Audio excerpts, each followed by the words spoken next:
Yeah, well, before I moved, I should say, born rural, but kind of grew up location, because when it came for me to start my sub-A, I left our rural home and went to live in town in Magwegwe.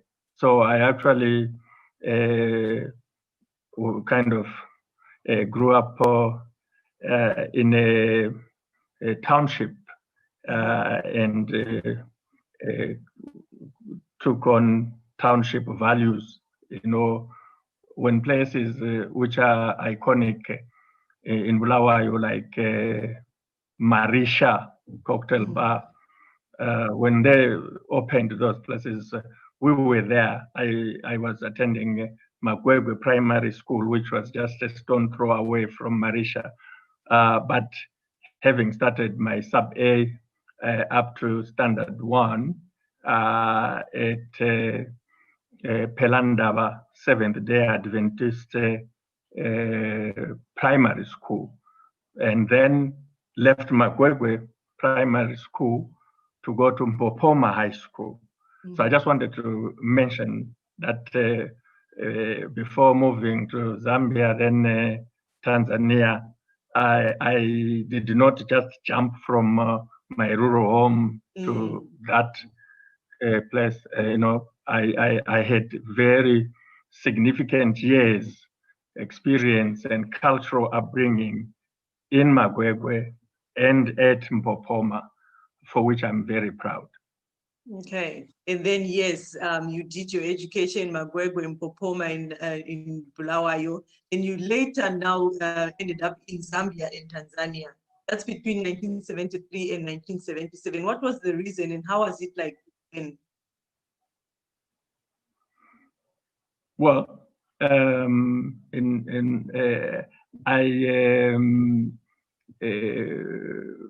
went to Zambia and was there for a short period.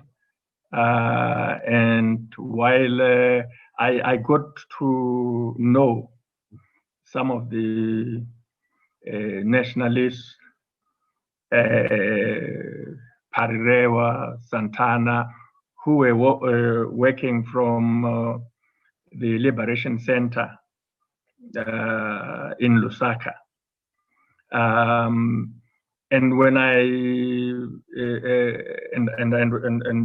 had the opportunity after leaving Mpopoma to continue my secondary school at Kamwala Secondary School, which was just less than a stone throw away from the Liberation Center, where Parirewa used to operate from at an office, and he stayed not too far from there, and Santana.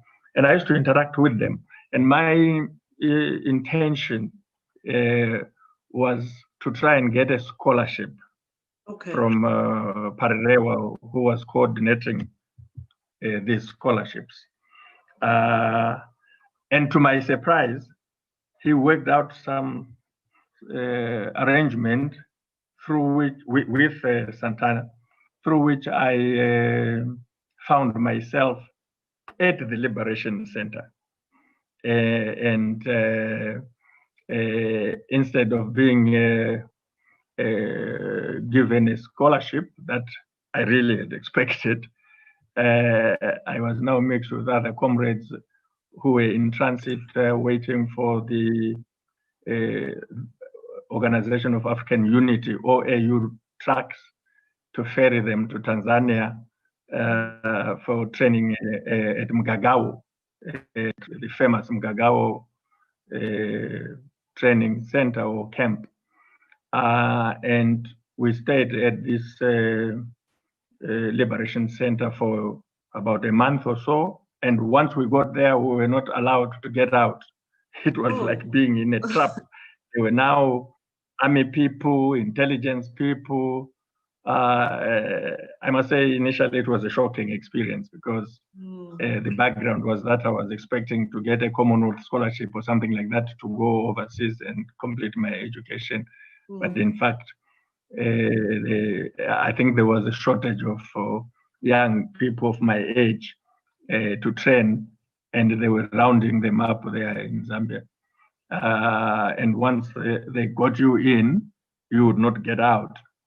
And after 5 or so weeks, these trucks came, and all sorts of people had been rounded up from various parts in Zambia.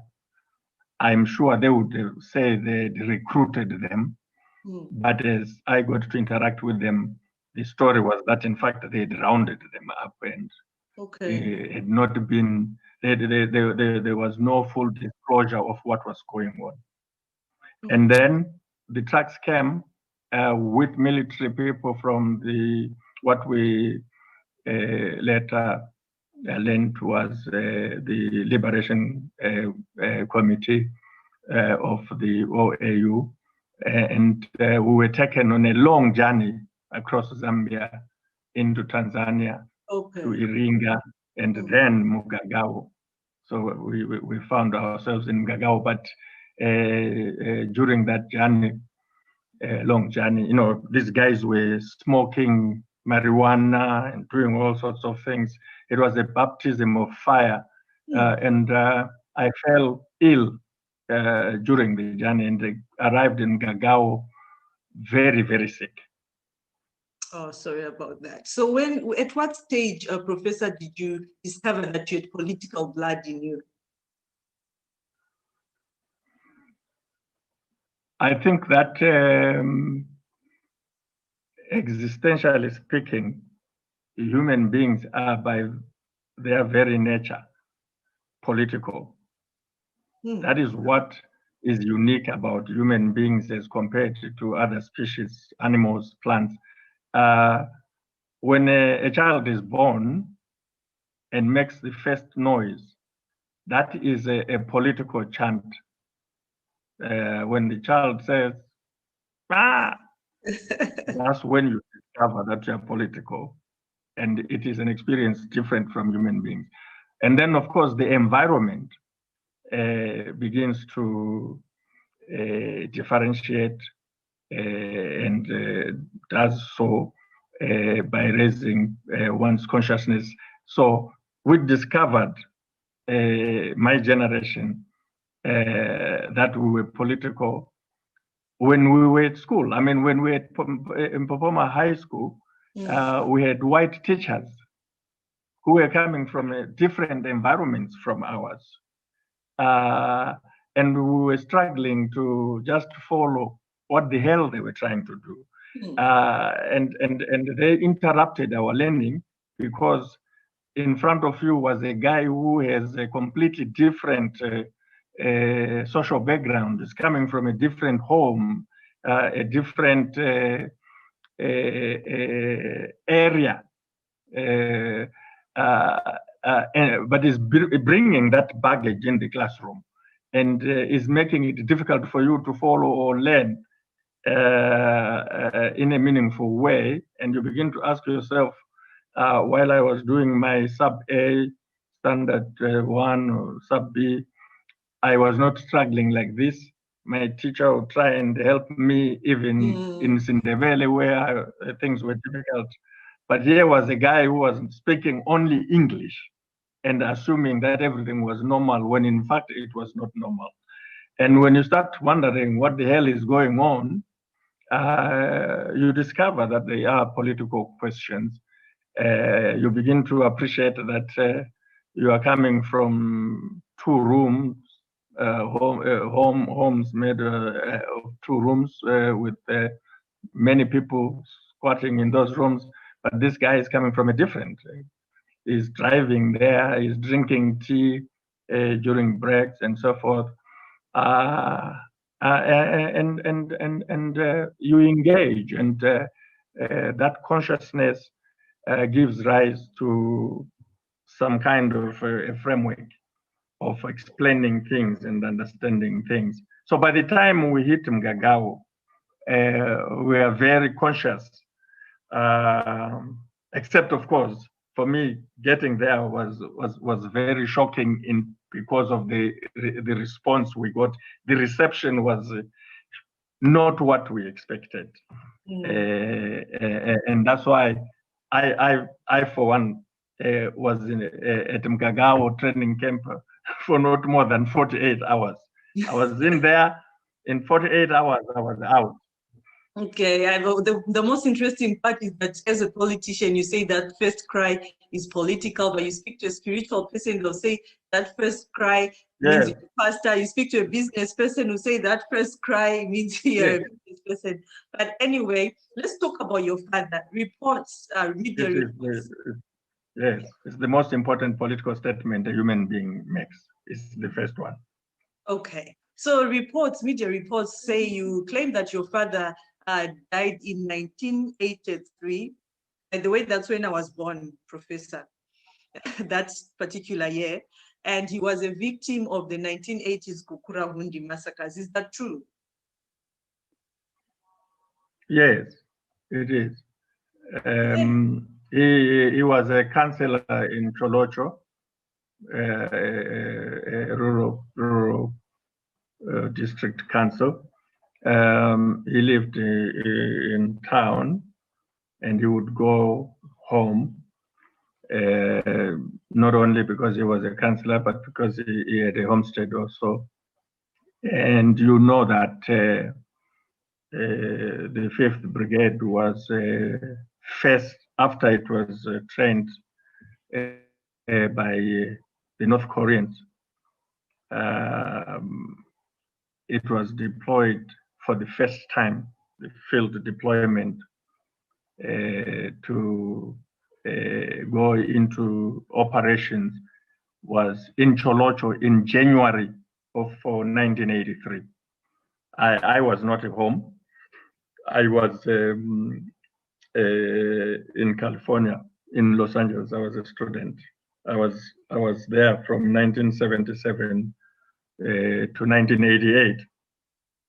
And so on the 22nd of January, he was intercepted by the equivalent of a ferret team of what has now come to be known in the current situation as the ferret force.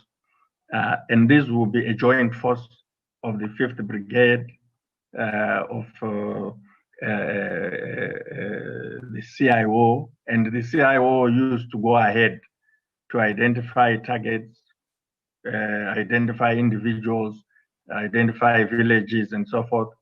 And because he was a ZAPU leader, in ZAPU, and an activist, for some reason they had identified him. For some reason they had spuriously linked him up with the so-called dissident activities. And he was on a bus, off a bus. They laid him up, took him, tortured him, and then took him to his homestead, continued to torture him in front of the family, took him away nearby, where they got him to dig his own grave, a shallow grave. And when it was about the west or thereabouts, brutally shot him and left that grave uncovered. But Professor, my question now is, talking about these massacres, this was like a genocide. This was a genocide in Zimbabwe. Then why did you serve under a government that was accused of instigating Kukura-Hundi, knowing that this is the same way your dad passed on?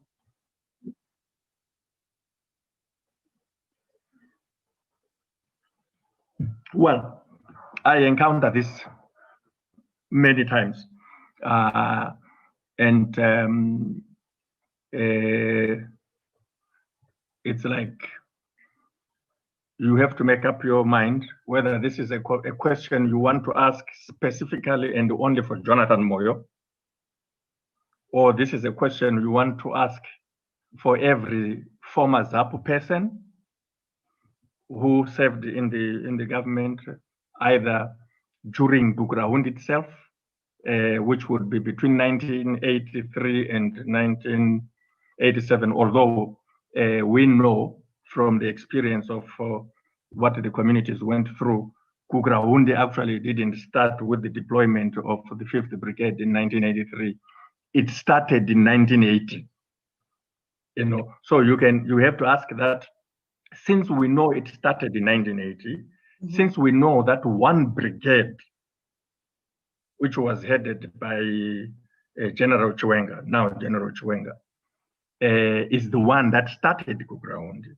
Since we know that Mnangagwa's CIO is the one that started Bugraundi in 1980, not 1983 when my father gets caught up into it and others, but 1980, using one brigade, CIO, PISI piece of the police, but principally one commando.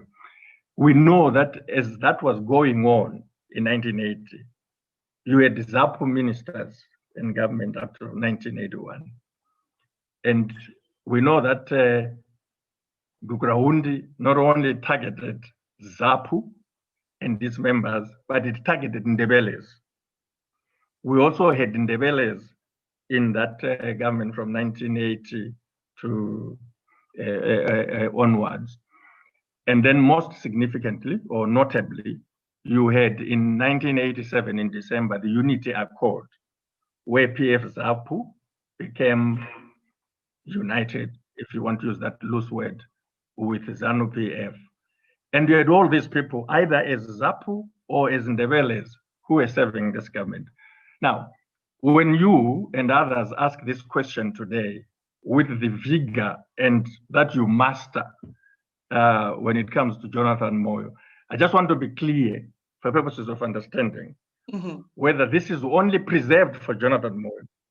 It's Jonathan Moyo, because I'm not the only one who lost relatives. Yes, but for now, in this case, by the way, we're just talking about my father. Yeah, but for today, because today I'm talking to Jonathan Moyo, I want to hear this answer. No, the question is not for today. The question is general. It's everywhere. I live with this question. You are not asking me a new question that is flat-footing me and surprising me. No, you're asking me I can imagine. that I'm asked on Twitter.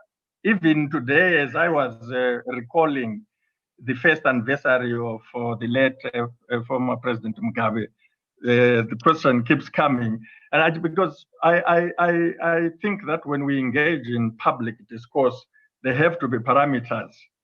And and it's very important. And I want to address even in more specifically this question, perhaps even in ways that I have not done before, because it's an important question. But I just think that there's something fundamentally wrong about a society which will ask questions about one person,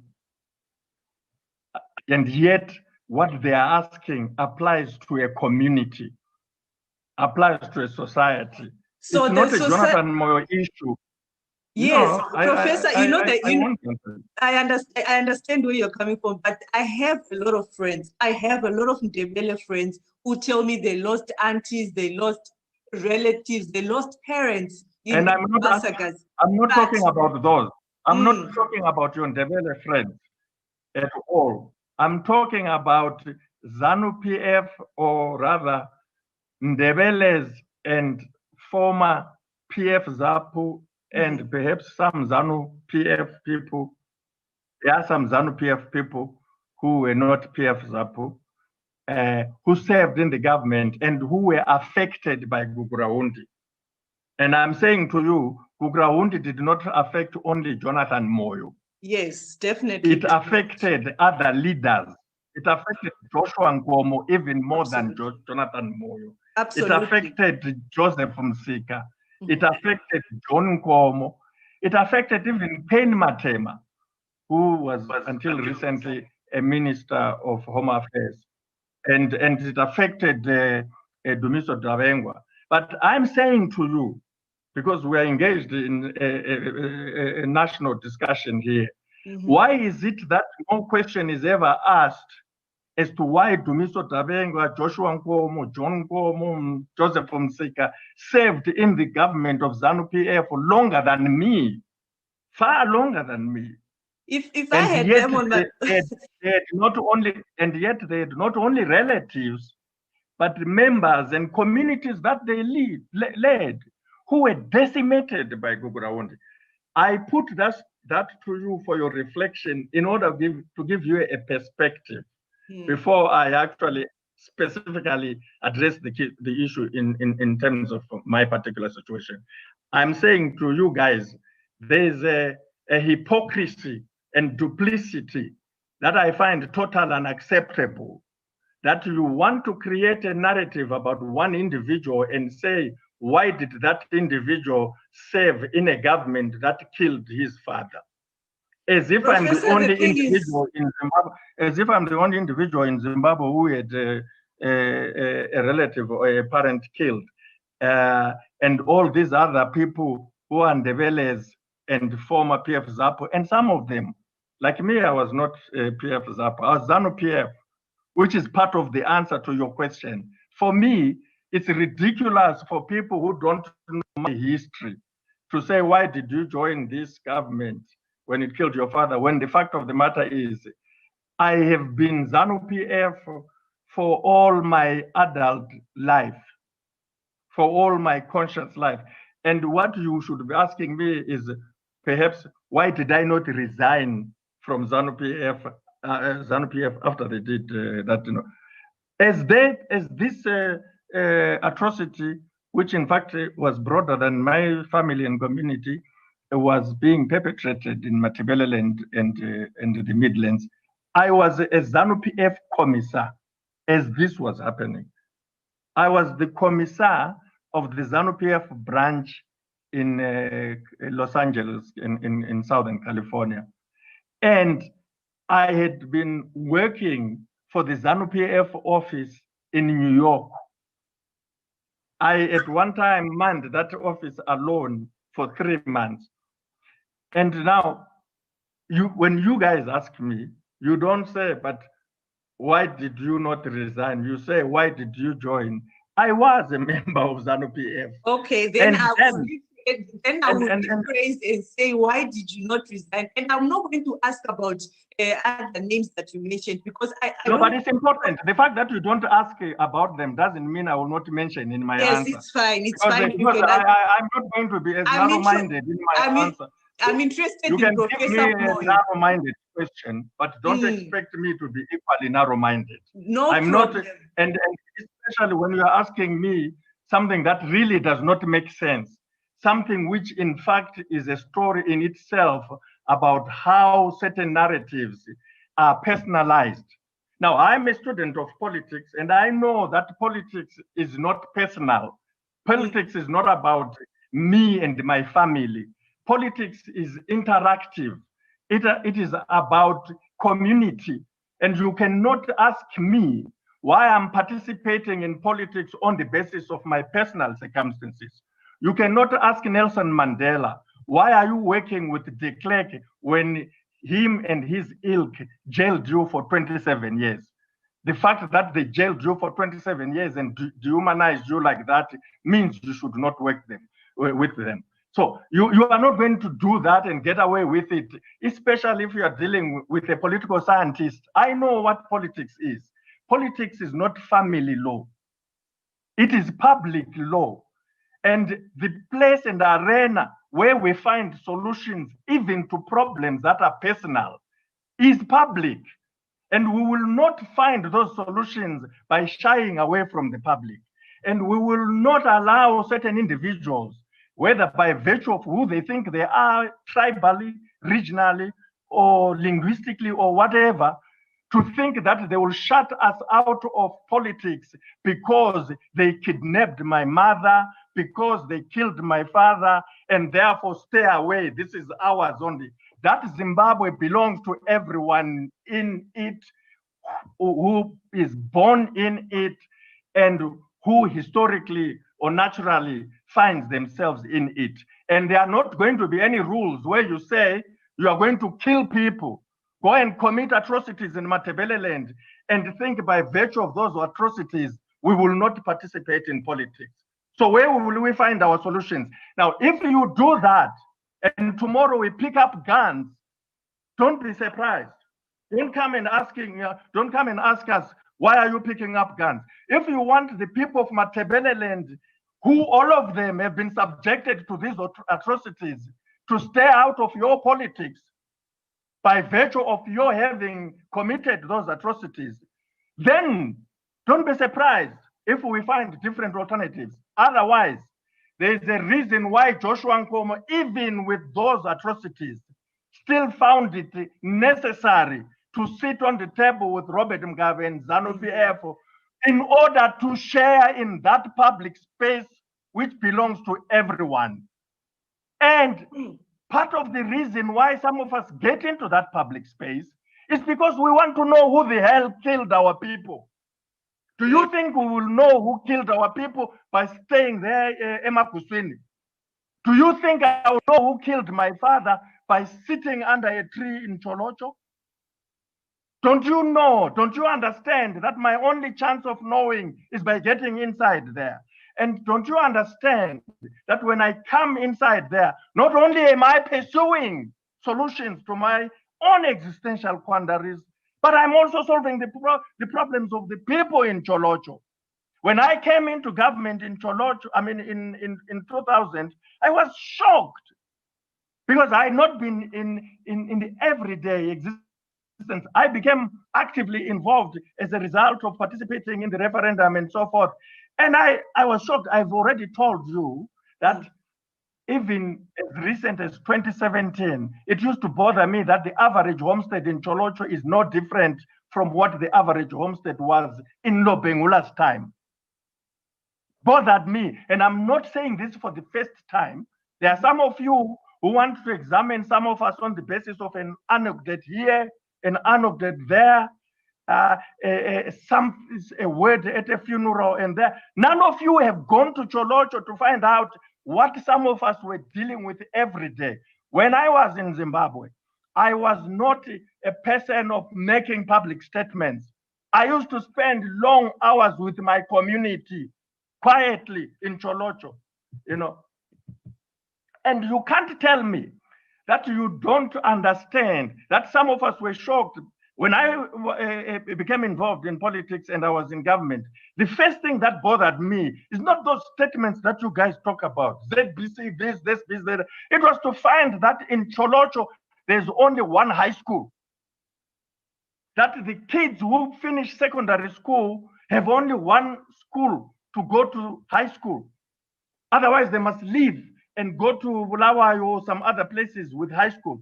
And then the majority of them are forced to leave and cross the border and find to eke a living for themselves and their loved ones in South Africa. No high school. Now, if your own community in 2000, 20 years after independence, don't have high schools, what do you think that means? Who is going to bring high schools there? Who should do that? My father was a councillor for Cholocho. It is important for me to realize his commitment to his community as a councillor there by ensuring that there are high schools. My first act was to cajole, beg, Chigwedere, Enias Chigwedere, ask him how many nights, days and long days and nights I spent with him to have him approve 10 up to upgrade 10 secondary schools into high schools in Cholocho to try and keep the children of that community there. And those children and their parents, when I went there, and now I'm not, in the past I used to keep to myself. The fact that my folks and ancestors from there didn't mean I was all over the place as a politician. I was not a politician. But now I'm a politician, I'm engaging with the community, and I'm shocked that the question they are asking me as I interact with them, apart from the fact that they are just finding it difficult to survive, to find food, they are asking me, when is independence going to come here? And this is 2000. Recent, or 2000? Yes. Now you have to understand that there's a lot of nonsense people say. A lot of nonsense. They think we go into politics for our pockets or even for them.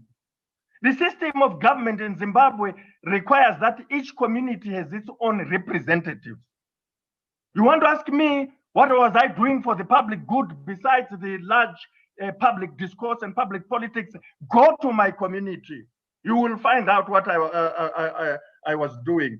And for me, apart from wanting to resolve or to know about questions that really affected my own family, I was preoccupied with questions that affected my community. It took me a lot of time. And you know, what about the national offices that you held? The two things, for example, the two things that I just found completely shocking and inexplicable. One, that there's only one school in a whole big district that has a high school capacity. Two, there was no GMB depot there. So you can't, you don't have to be a rocket scientist to know that there's therefore an education problem, and where the community does not have access to education, it has no future. The absence of a GMB depot where there is no food, life is precarious. And you go to Choloch and ask them who put those high schools. You go and ask them who put that GMB there, apart from other social amenities that were not there. And then you want to tell me that it was not important for me to come there and fulfill my father's commitment by making sure that I bring my community to the same level. Nobody said that. Yes, because if I didn't get into politics and I'm informed by this crazy logic that because they killed your father, don't sit with them, then there would have been no high schools there. Then there would have been no GM depot there. Then there would have been no Lupane State University, the Matabeleland North Province, besides, besides being one of the richest provinces in terms of the natural resources that that country has, and besides being the citadel of tourism, it did not have a university. Besides having a government whose policy is that every province must have a university. You ask Herbert Murerwa, who was Minister of Higher Education between 2000 and 2005.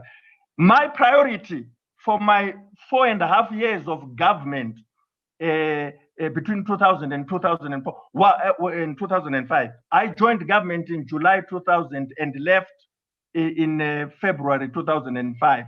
By that time, I'm proud that I had brought 10 high schools in my community. I brought a GMB depot to ensure that there's maize in my community. I opened a bank there.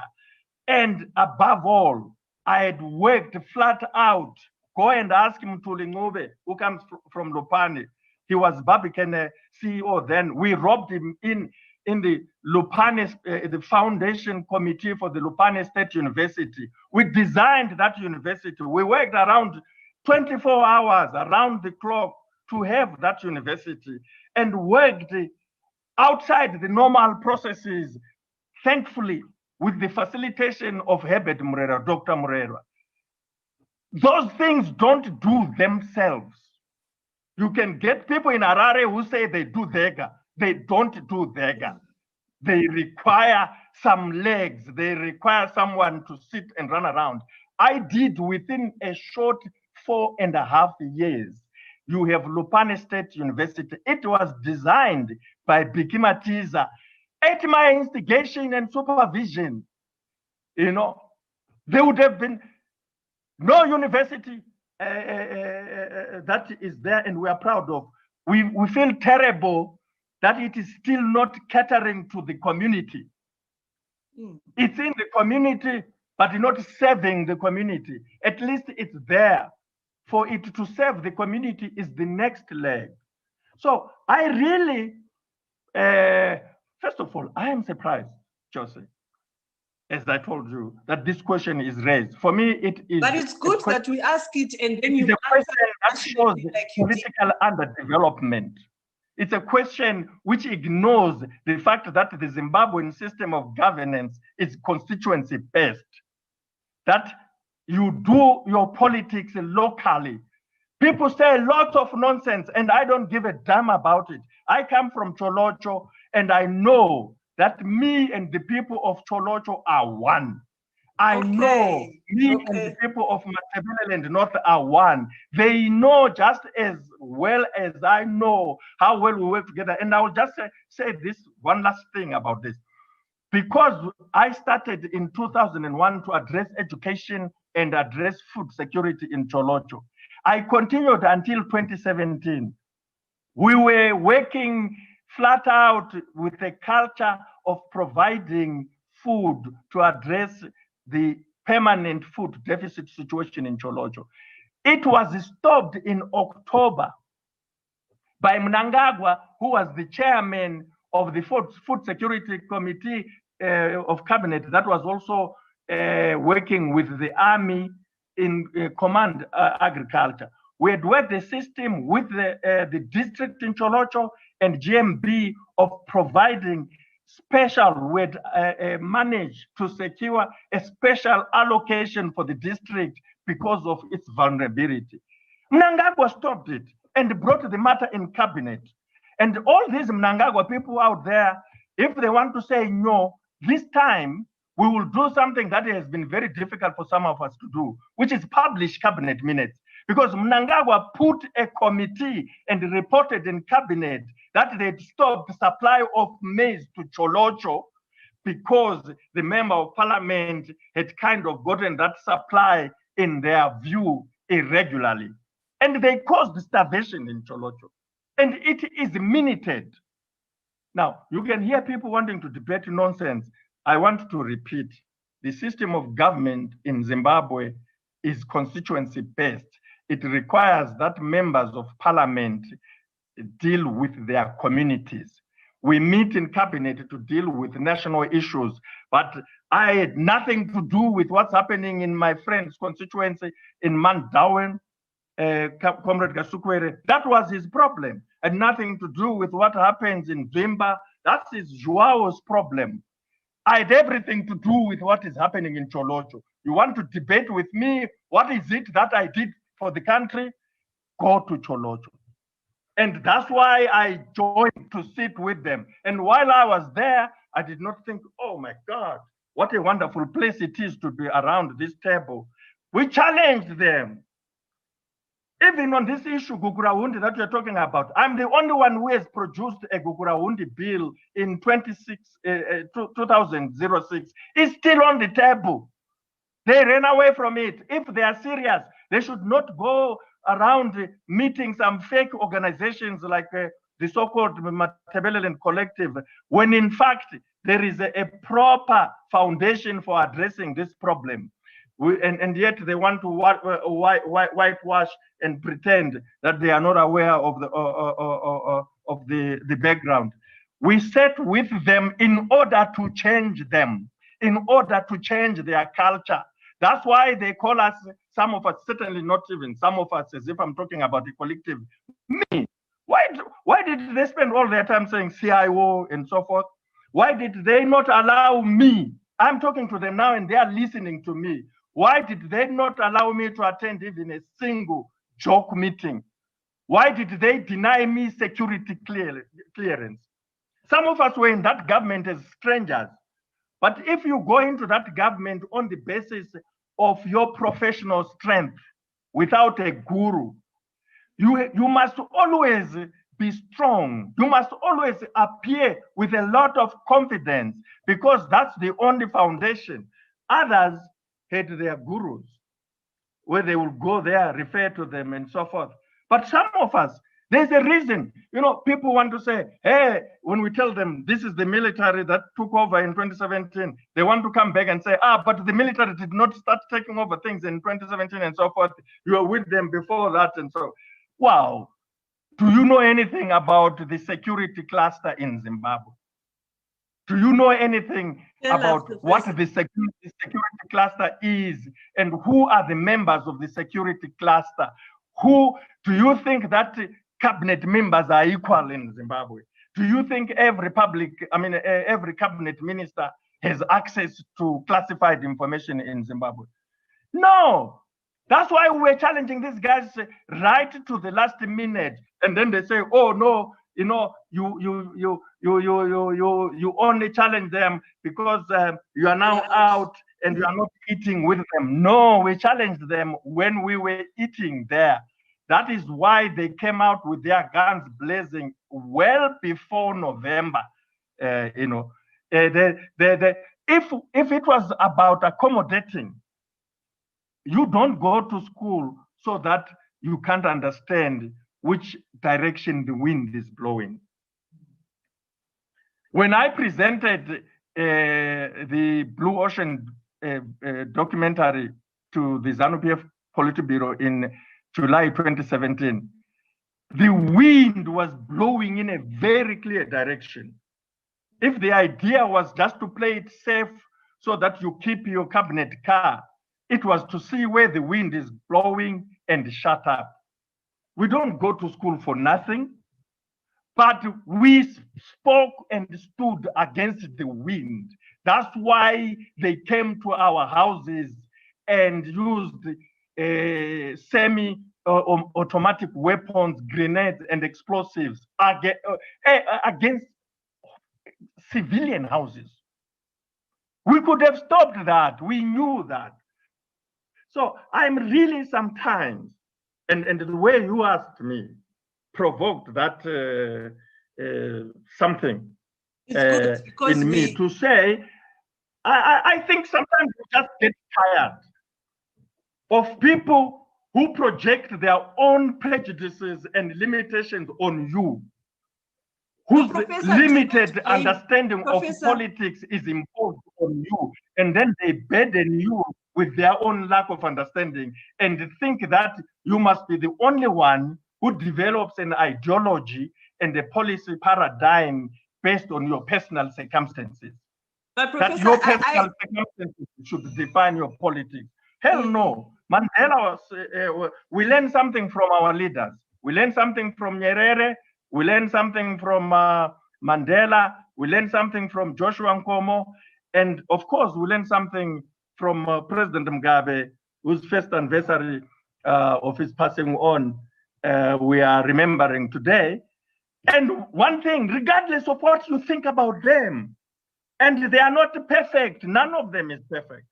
The one thing is that their personal circumstances did not define their politics.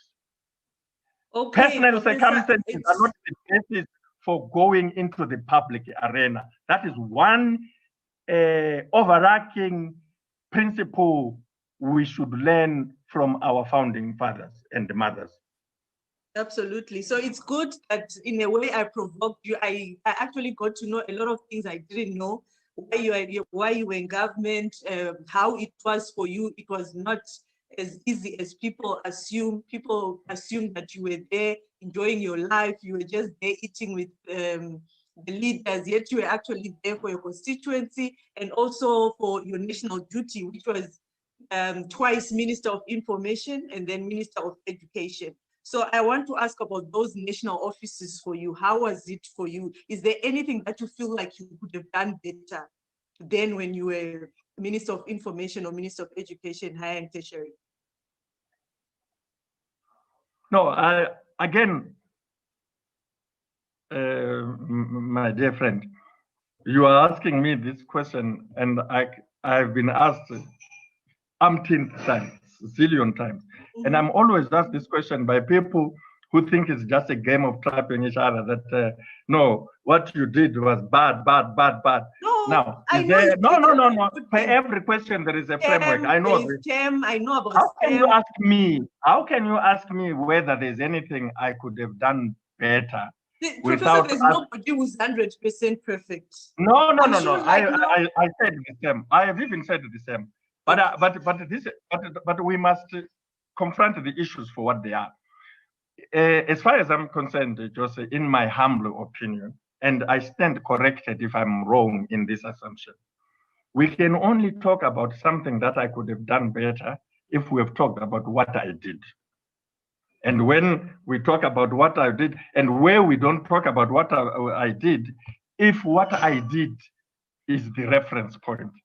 But for me, partly out of my education, partly out of my experience, it's odd to be asked what I could have done better without a reference point, because the reference point is actually what did we do, what was important that we had identified we needed to do, and we did it A, B, C, D. Okay, we can see that. Do you feel that you could have done either this one that you have already described better, or could you have done something entirely different better? But for me, to be asked from the blues, what could you have done better? Well, but I say this honestly, from the bottom of my heart, with the greatest respect. I find it a conversation in the dark. I can't be asked what could I have done better without a conversation about what we did. And for me, when I was at the University of Zimbabwe, I used to teach undergraduates and graduate students, including doctoral students, public policy. And every student of public policy knows that you can always do things better.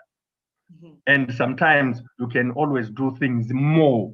If you are doing them right, you could do more of the right thing.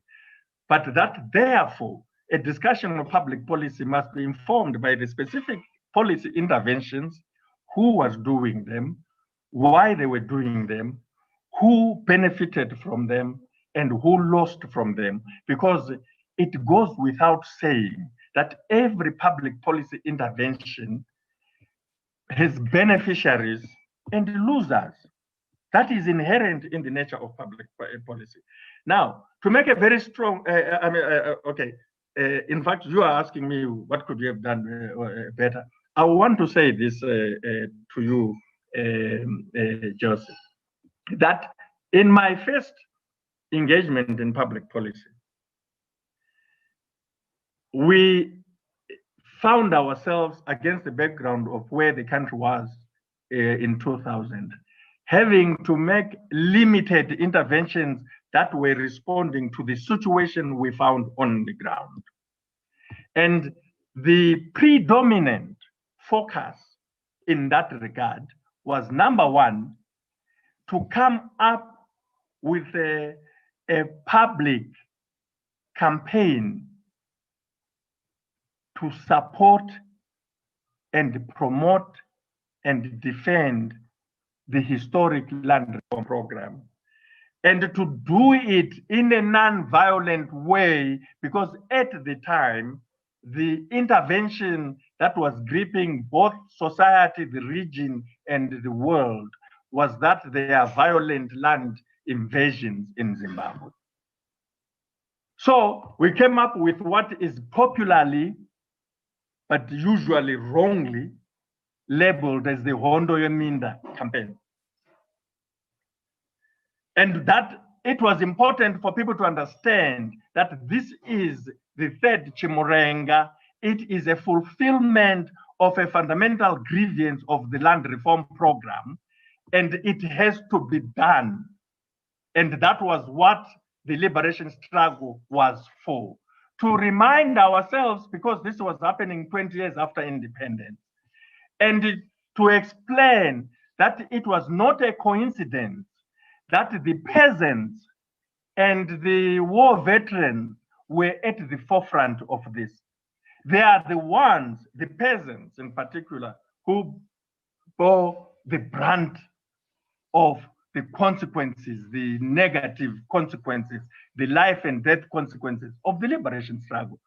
And they made those sacrifices because they wanted the land to be returned back. So it was important to do that. And if you look at what we did between 2000, July 2000 and February 2005, it was around that. Secondly, because there are only two things. Second, and let us be clear, in doing that, in disseminating that, there were all sorts of points of resistance. There were all sorts of areas of contestation, some agreements, some disagreements, and so forth, through the media writ large, not the media as journalism, but the media as journalism, arts, and culture. It was a total package. And that's why we had galas and all those things. And that is also why we had local content, that it has to be the voices of Zimbabwe. But we also were faced right from the word go with the fact that the major platforms for public communication had collapsed. In particular, broadcasting, but not only broadcasting, but the print media in public, in terms of the Zimbabwe Mass Media Trust, had also collapsed, and Zim Papers was up for sale. Some crooks had put Zim Papers in cabinet as a target for privatization. When it was a trust, they were treating Zim Papers as a public enterprise or a parastatal, when there'd been no single cent that the government of Zimbabwe had put to acquire Zim Papers from its previous South African owners. That was in front of us. The least we could do immediately at that time was to stop that nonsense and to say Zim Papers is a trust that was set up through a donation of $5 million US from the Nigerian government to the people of Zimbabwe, not the government of Zimbabwe, but the people of Zimbabwe, and to benefit all the people of Zimbabwe. So it was very difficult. It was a cabinet process, but we had to quickly stop that on the one hand.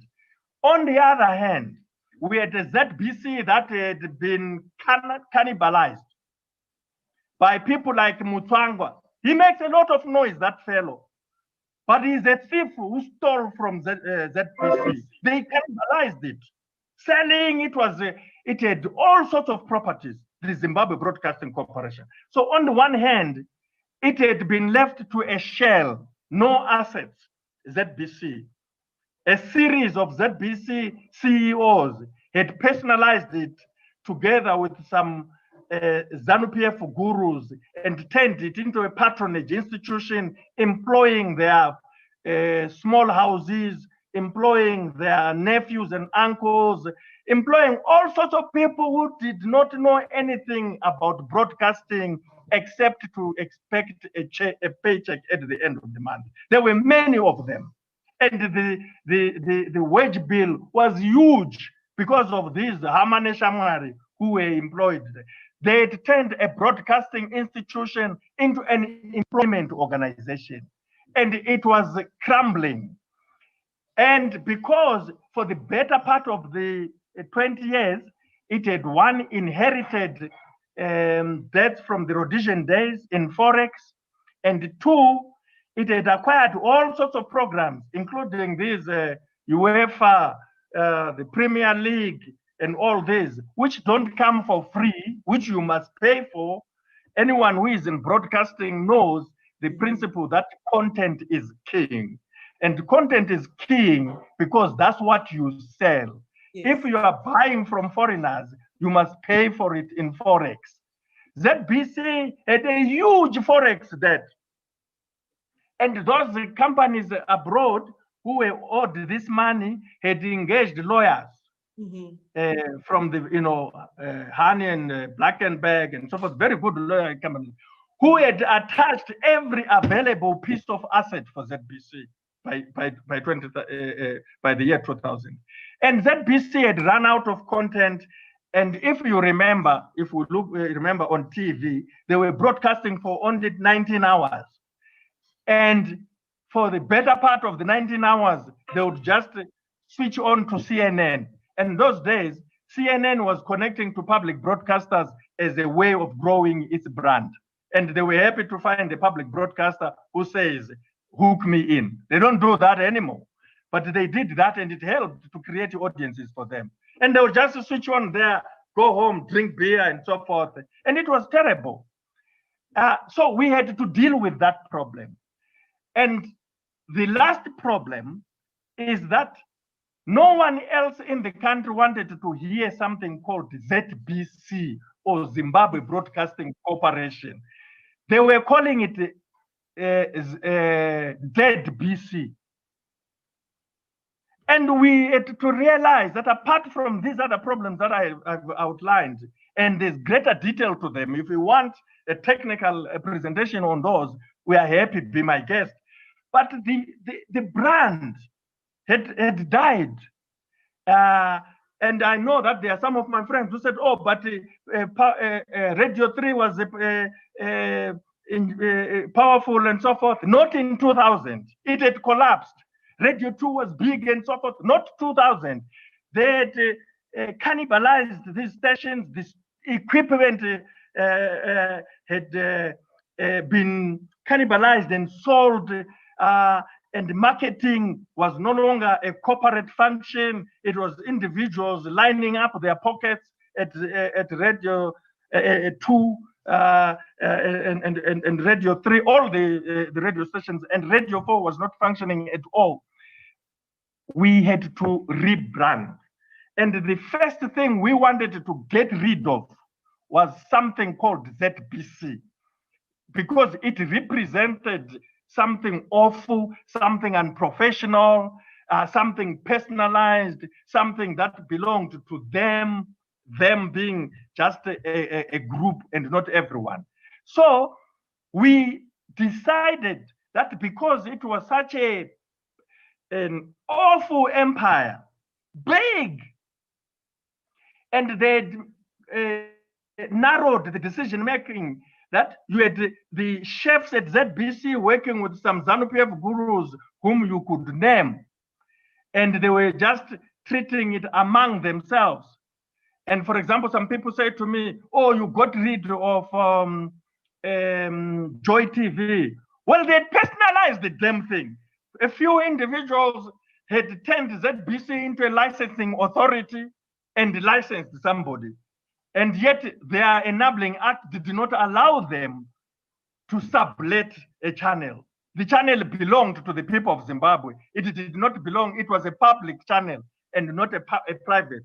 Channel 2 could not be, in terms of the law, privatized to anybody. Channel 2 needed to be made available to the nation so that other producers and so forth can come to the platform and produce content. So we had to deal with that. So what did we do, to make a long story short? We had to unbundle ZBC. Mm-hmm. We unbundled. We came up with a corporate strategy of unbundling ZBC.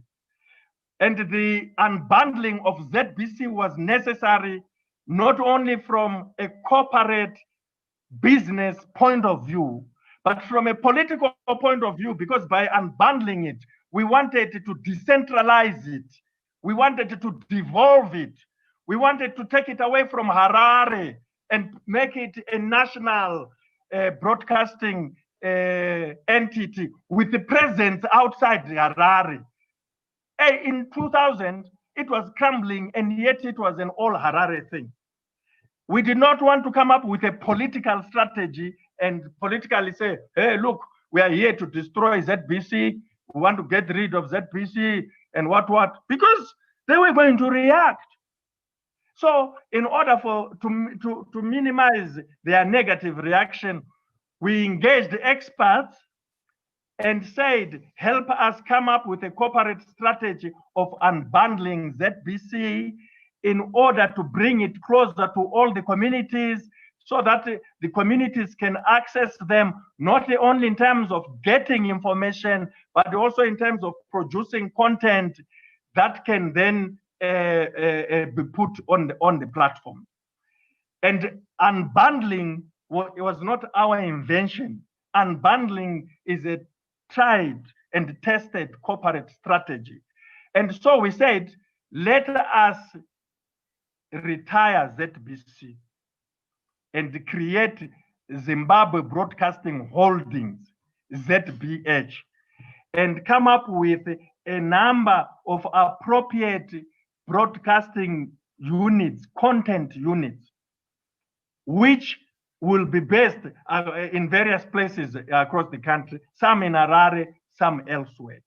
And that is why, and we realized that one of the most contentious political content centers for ZBC was news. And we were tired of ZBC news. Something called ZBC news is just deadly, poisonous. People didn't want their ears to hear of something called ZBC. So we wanted to get rid of it. And we got rid of it to create something called Newsnet. And we wanted the Newsnet to be a professional thing. And to force that situation to make them professional, we said it must be self-sustaining. It must gather, package, and disseminate news on the basis of what the market can support, not what government can support. And we said, you are on your own. But we also created Sportsnet, we created KidsNet, and we had sorry? Sportsnet. Yes, there was Sportsnet, KidsNet, Newsnet, and there was on-air systems to deal with the technical, and then there were 3 others. I think altogether there was something like 7 units. But also, we said these stations, radio stations, and the television station must be unbundled from this big monster called ZBC and stand alone. So we said there's ZTV, the ZBC had 2 channels. We said there's ZTV, let it be in Harare as ZTV and be a standalone business unit. In fact, we said let it be a company with its own board and own management, not this ZBC thing. And the second channel, we said it should not belong to any individual, that the public broadcaster cannot lease out and be an arrangement between 1 or 2 bosses and a businessman out there. It's a public channel, let it be used by the public. And we sent it to Bulawayo, to Montrose, and said there should be national TV broadcasting from Bulawayo to all of Zimbabwe using channel 2, which had been leased out to Joy TV. And we took it there. And it's the one which produced Makorokoza and all these things, because its main content was coming from Amakosi Theatre and from a number of independent producers there. And we wanted national TV as a public television station to compete with ZTV in content production. But we wanted to make sure that these platforms too are not both in Harare. We wanted one to be in Bulawayo and the other to be in Harare. And we thought by doing so, we have spread out a national platform to access not only information dissemination, but critically content production. Then the radio stations, we said Radio 3, which became Power FM, should move away from Harare and be in Gweru, and the center of the country, and be a standalone, and be a station for young people to promote the production of content, which is music for the young generation, based in Gweru, and to produce this content in a manner that will be appealing to the young people of ages 4 years old to 35. And we hear some people saying, hey, there was all this music and so forth. There wasn't. There was some barbed wire, this and that music. But the music that was catering for 4-year-olds to 35-year-olds coming from Zimbabwe by Zimbabweans, which would ultimately be available to regional, continental, and global audiences. It was simply not there. Simply not there. We would need a completely different discussion to have this. We are happy to have this discussion. We've never had it in public. But understand, we wanted Power FM to be Zimbabwean based. And we told the gurus who had created Radio 3 that, listen, tell us why you created Radio 3. They said, we created Radio 3 in order to get Zimbabweans not to listen to Radio 5, Bob, and all those stations that were broadcasting Billboard Top 100 type of music, because our young people are listening to those stations, and when they listen to those stations, they stay to listen to propaganda against us coming from South Africa. And even during the broadcast of this Billboard Top 100, there's propaganda that you have a socialist, one-party state, whatever. So we want to play the music that Radio 5 and Pop and whatever are playing, so that those guys, which was nonsensical actually, because there's more to these choices than that. But those gurus, Joseph, we told them that, you see, because you did that, you have cranked up huge bills for foreign content at ZBC. And the bills are in Forex, and ZBC can't pay. The guys you sent at ZBC have cannibalized the station. They've lined up their pockets, but the station is broke, and their vehicles are being impounded all over the place. And the license fees are no longer being paid. They had come to zero collection. People were refusing to pay license fees. And we told them that in order to start raising money and in order to start getting people to pay their licenses, you must do what every broadcaster around the world has done. The tried and tested formula is that content is king. And the subset of that principle is that local content is lekker. If you produce local content where the people will start hearing themselves, seeing themselves, and having community activities around that content, they will start paying for the fees, and we will reduce the bill, or if not eliminate it, at least in terms of new generation, and then find ways of settling the ZBC debt, because the lawyers were not relenting. They wanted the Forex paid for their foreign clients. We were talking to the Ministry of Finance, they were refusing to pay. We were talking to the Reserve Bank, they were refusing to pay. They were saying these parastatals must be self-sufficient. So we had a problem. So when we told these bosses that we wanted to change power to Radio 3 from 75% minimum Forex based content to 25% Forex-based content and 75% local content, and the implications of that, they agreed. And they didn't think we had a sinister political objective. They could understand the political and cultural framework as well as the business.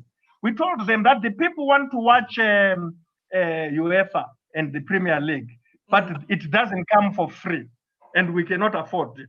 We were even failing to broadcast live games involving the Warriors.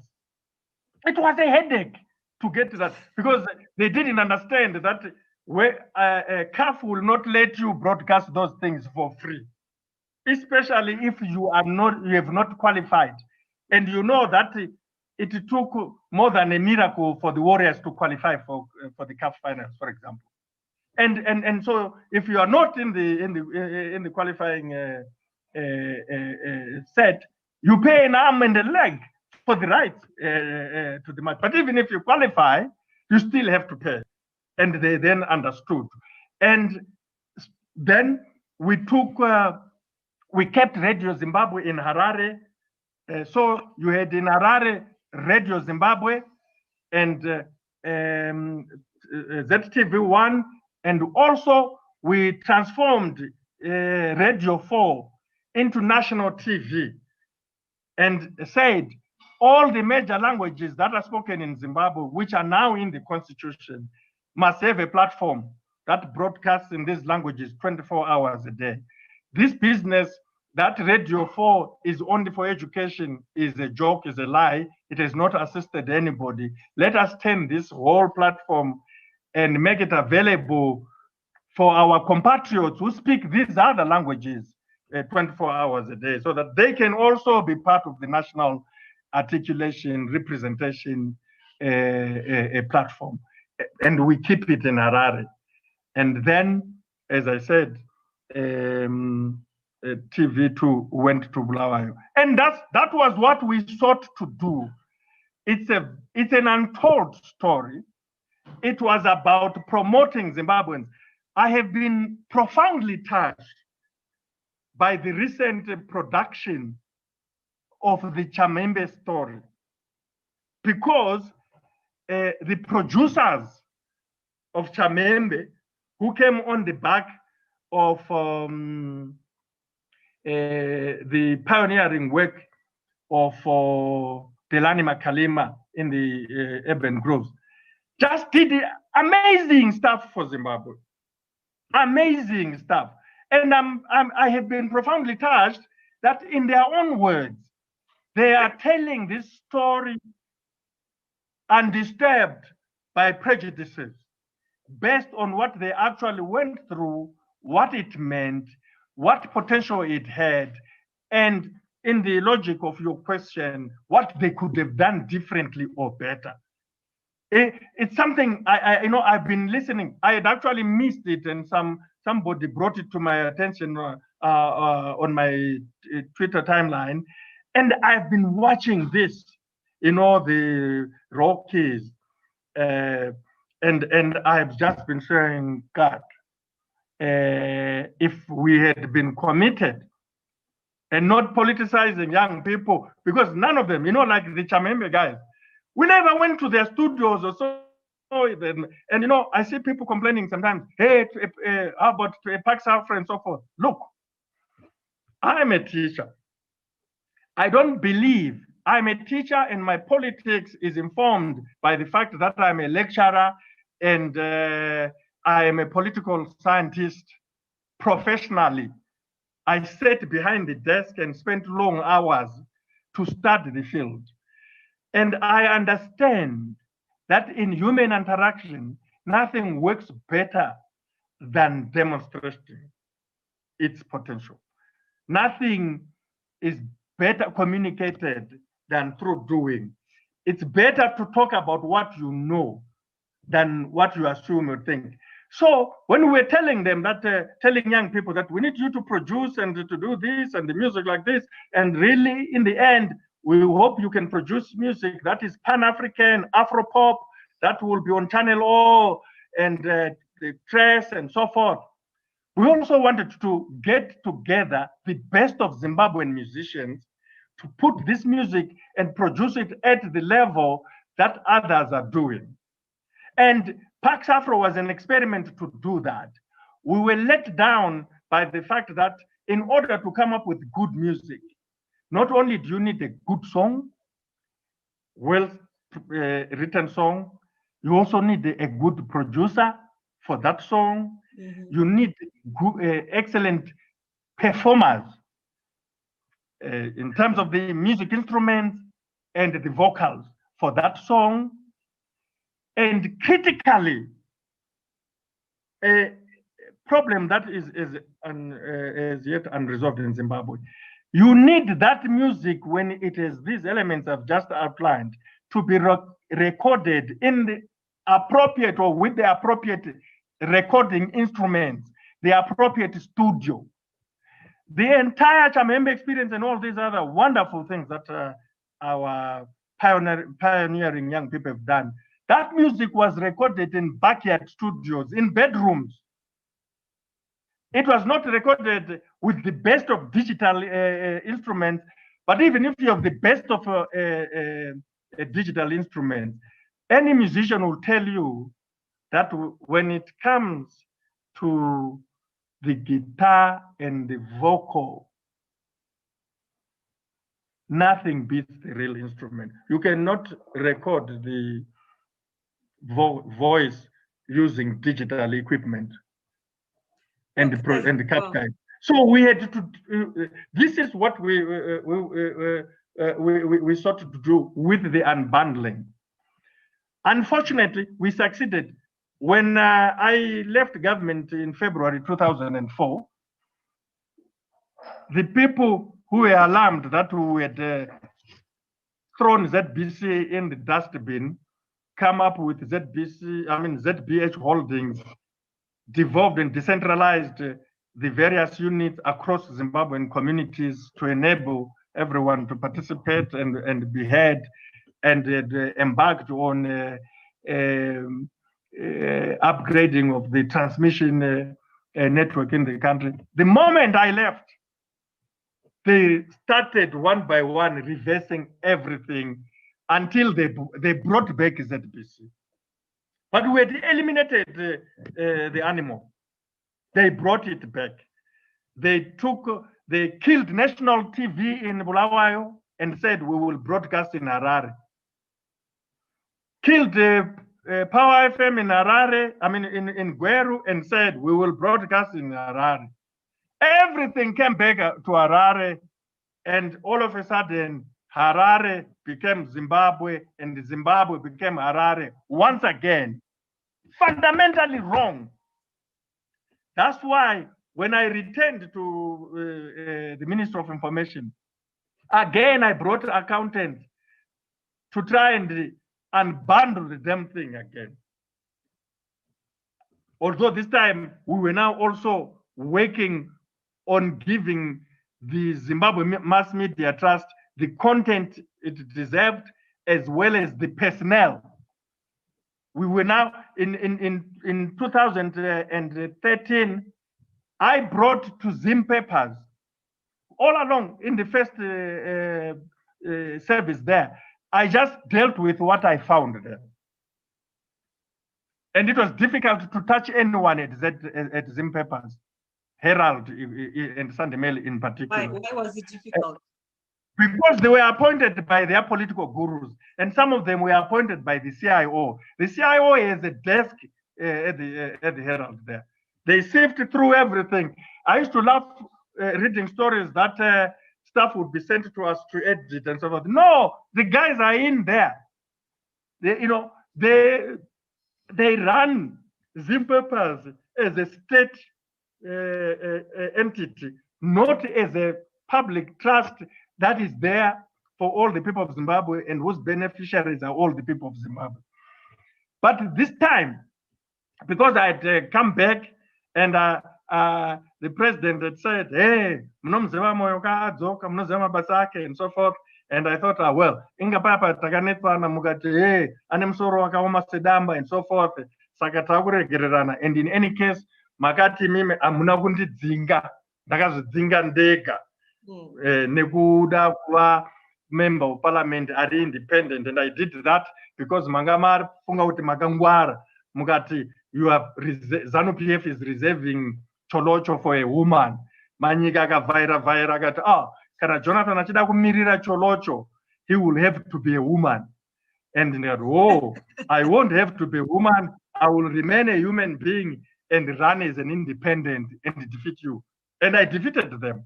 And there are people who don't understand. No, that hottest contest,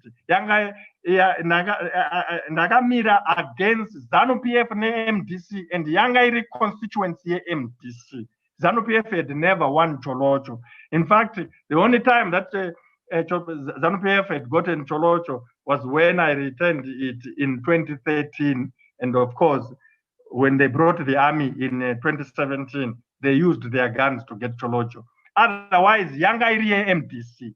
And the MDC did not support my candidacy in 2005. They were united. I ran against them. I got 11.5 thousand votes thereabout. The MDC got 6,000 votes and thereabout. And Zanu-Pf 4, the woman candidate, the one I was told, I must be like, hey, Agabuda ne 4. But after that, it was like, yes, comrade, in parliament, what.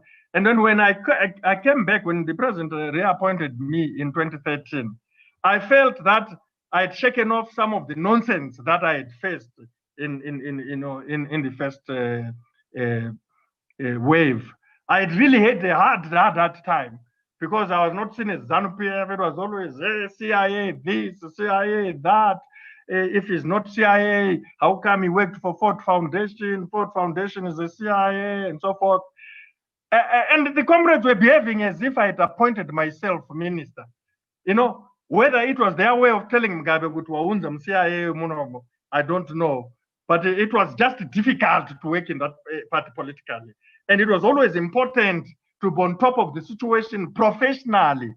And these guys who think we were there to issue press statements and so forth, all the analysis I've seen about me from the public and the discussions is about this one press statement, one day, one press statement. Iowa, we were spending 23, 22 hours a day in office, and we were not writing press statements. We were working very hard. So Ndakadzoka, thinking I have a bit of leverage. And then I said, number one, if we fought with each other during the first phase, let us find each other. We are polarized. Our biggest focus is going to be depolarization. And I said, for us to succeed in that depolarization, to find each other against the background of the success of the GNU, you guys in the media, you be at the forefront of identifying the issues, the problems, and providing the solutions. In I'm going to find funding for you to do that. And then we set up IMPI. And the IMPI process was led by the independent journalists, largely. They were the majority. And the IMPI report is a superb, excellent report. Vana tomorrow, Vana Mangwana, Nana Monica have used the IMPI report to come up with half-baked draft legislation that they've come up with to replace IPA and the Media Information Commission, and to come up with freedom of information, all this nonsense. These laws they've come up with fall far short of the recommendations that the media sector made in the IMPI report. Far. They are talking nonsense that they've done media reforms. And we were going to implement that full throttle. And I sit here proud that we are the ones who engineered the IMPI process. It was led by the media, the majority of which came from the private sector, and they were honest to the calling of their profession. And we accepted their recommendations in 2015. And just before I was to implement those, I was booted out of the Ministry of Information. But before setting up the IMPI, I appointed and brought for the first time from the independent media an editor for the Sunday Mail, Edmund Kudzai, whom I did not know before. I only got to know in 2013.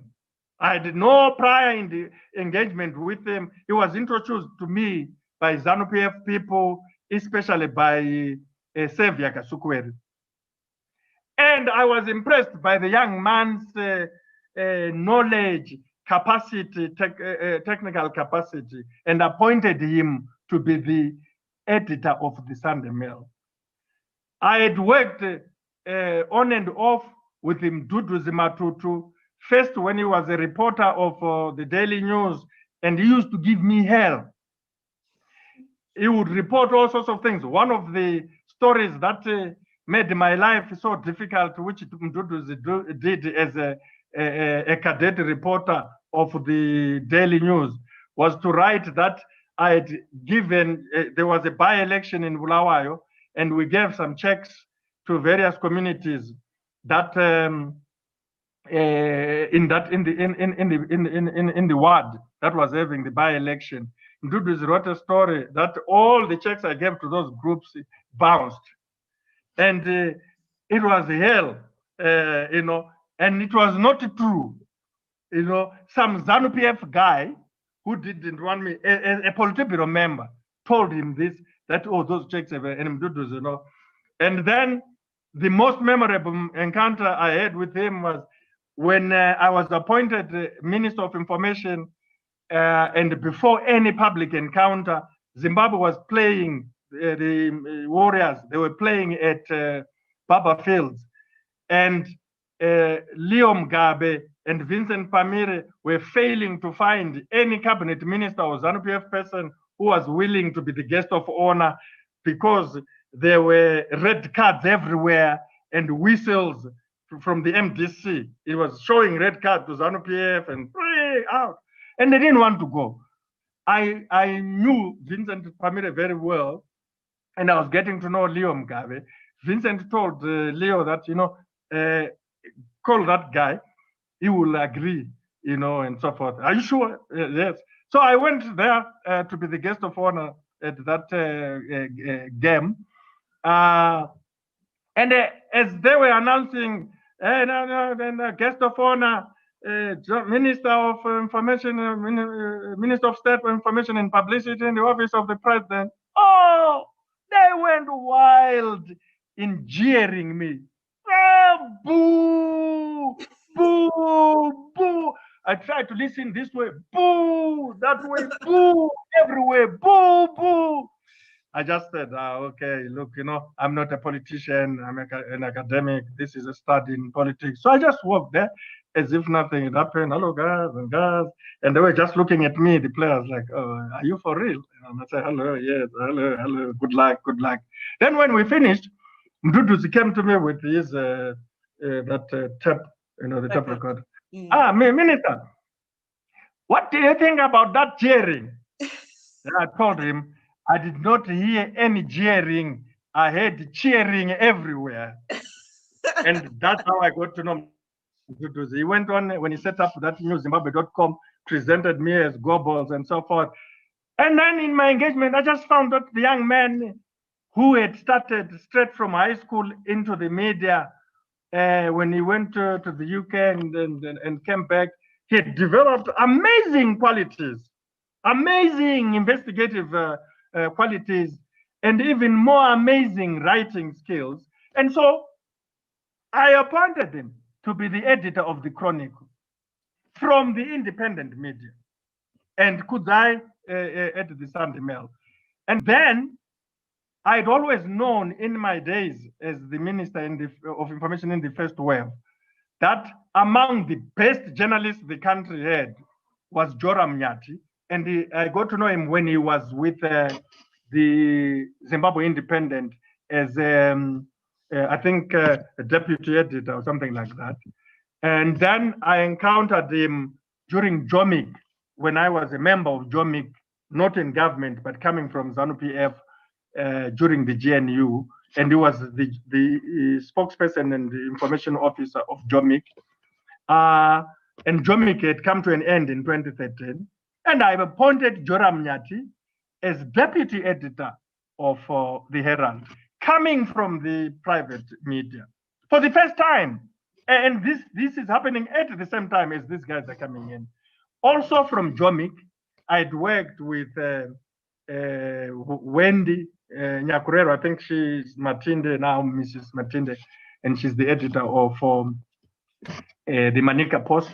But I appointed as a senior assistant editor of the Sunday Mail, coming from the private sector, not coming from the public. And you all know, one, when this happened, the Zanu-Pf gurus reacted with anger, led by Mrs. Mujuru, then working with Ditmas Mtasa and Bonyongwe. And they said I was subversive. I had brought to the public media members of the MDC. I'd never known these guys as MDC members. Maybe they would have had their own MDC associations, but I knew them as terrifically skilled journalists. And for the first time, I'd done something which I had not done in 2000 to 2005, which is bring to the public media excellent skills.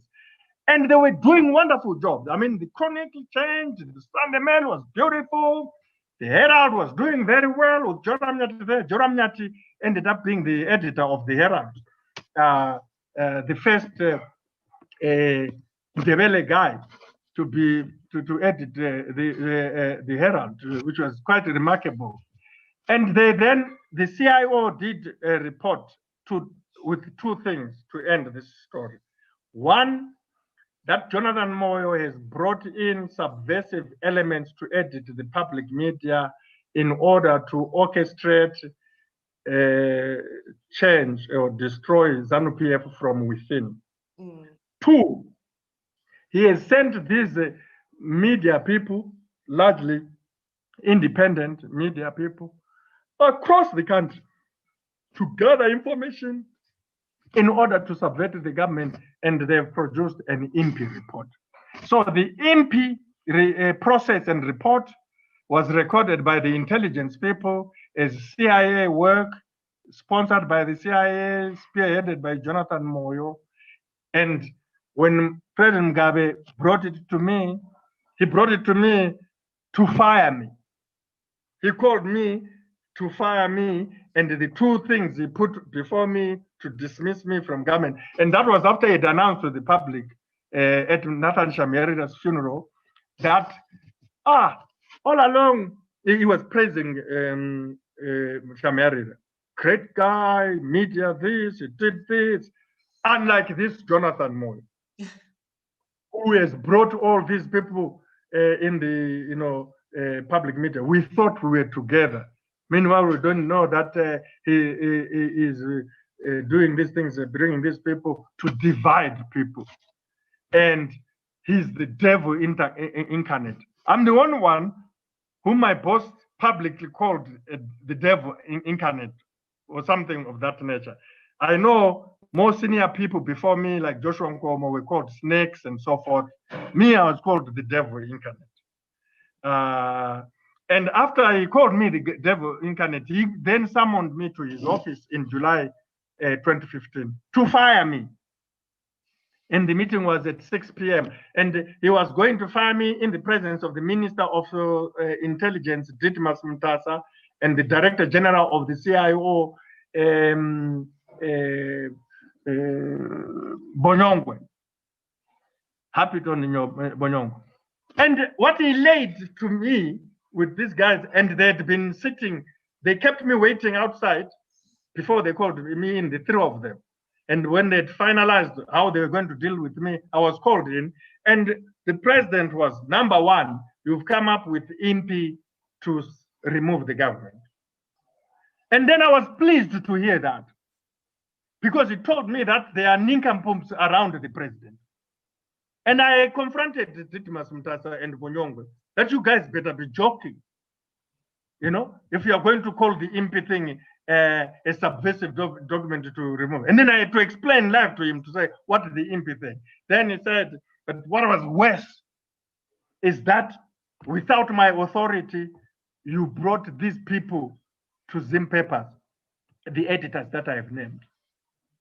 And then on that one, Bonyongwe and Ditmas Mtasa intervened, because my defense was, but these people, first of all, it's Zim papers, it's not a parastatal, and I thought the process of appointing editors is different. We come to you to get the authority or approval for appointing board members, but the editors must be appointed by the board, and they were appointed by the board in terms of the deed of trust. And they said, since when? Then Bonyongwe intervened and said, then I said, I met this one in Jomik, these two in Jomik, the other one I knew, and this other one whom they were really, really incensed. President Mugabe was so upset about the appointment of Edmund Kudzai as the editor of the Sunday Mail, because Mtasa and Bonyongwe had come up with a phony report that he was Baba Jukwa, when in fact he had held the system to unmask Mamajo. They turned the tables down because they had created Baba Jukwa. Also, Baba Jukwa was created. Yes, Baba Jukwa was the CIO character. Okay. Was created by the CIO. And it was created by the CIO to undermine Mugabe. If you watch this documentary, which has just been made public, or will put on YouTube over the last 24 hours by Roy, the Ghanaian guy who produced it, called Mugabe, Villain or Hero.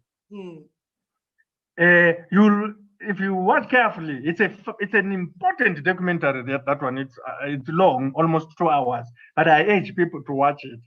It has a lot of snippets, which are gems of snippets that lead to new stories and so forth. I'm not going to say many what they are because people should do their own research and so forth.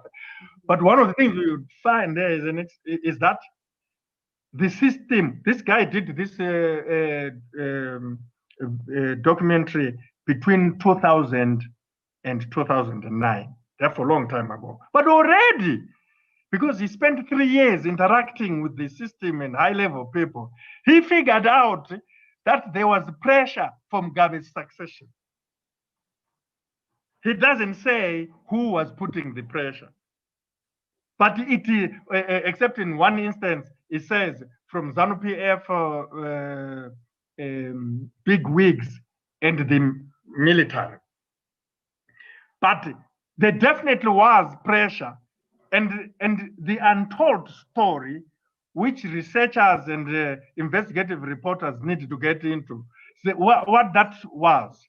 Because when the Zimbabwean state is a securocratic state, and when securocrats put pressure on a politician, they harm citizens. They do harm to citizens because they want the politician to be blamed. They do serious harm. And somebody needs to tell the story. And this is why, apart from really requiring researchers and the investigative reporters, the Zimbabwean situation will not be told to a level where we can really move forward as a nation until there is a serious judicial process. The process must be judicial. So, Professor, that was actually going to be my next question as we wrap up this live chat today, that 14 November 2017, you found yourself in a very difficult situation. I don't know, you touched on it a little bit when you were talking about your father earlier on. You had to flee the country. You are in an undisclosed location as we speak, but the situation in Zimbabwe today is terrible, is painful. My question is, what was Mnangagwa like? Is it something that you saw in him, President Mnangagwa, that he was capable of doing what he was doing, or all this came as a surprise to you? And also, what can be done now to move Zimbabwe forward? Well, it is common cause that in July of 2017, I presented a comprehensive documentary on why Mnangagwa was unsuitable and qualified to be president, but it was more on what he was doing, the extrajudicial and illegal criminal things that they were engaged in order to grab power. Mnangagwa has always been a security person. Mnangagwa has never been a statesman in his life. He has been a person who believes less, if at all, in politics and more in violence. He embedded and ingratiated himself with the Rhodesian security apparatus right from the beginning, and the South African security, the apartheid South African apparatus right from the beginning. He worked with those people, those were his network, the bedrock, and British intelligence. He did not work with communities. He did not care about human life. He has always claimed that he is opposed to the death penalty because he faced it, not because he understands the sanctity of human life, the importance of human life. His career is about blood spilling from day one. And then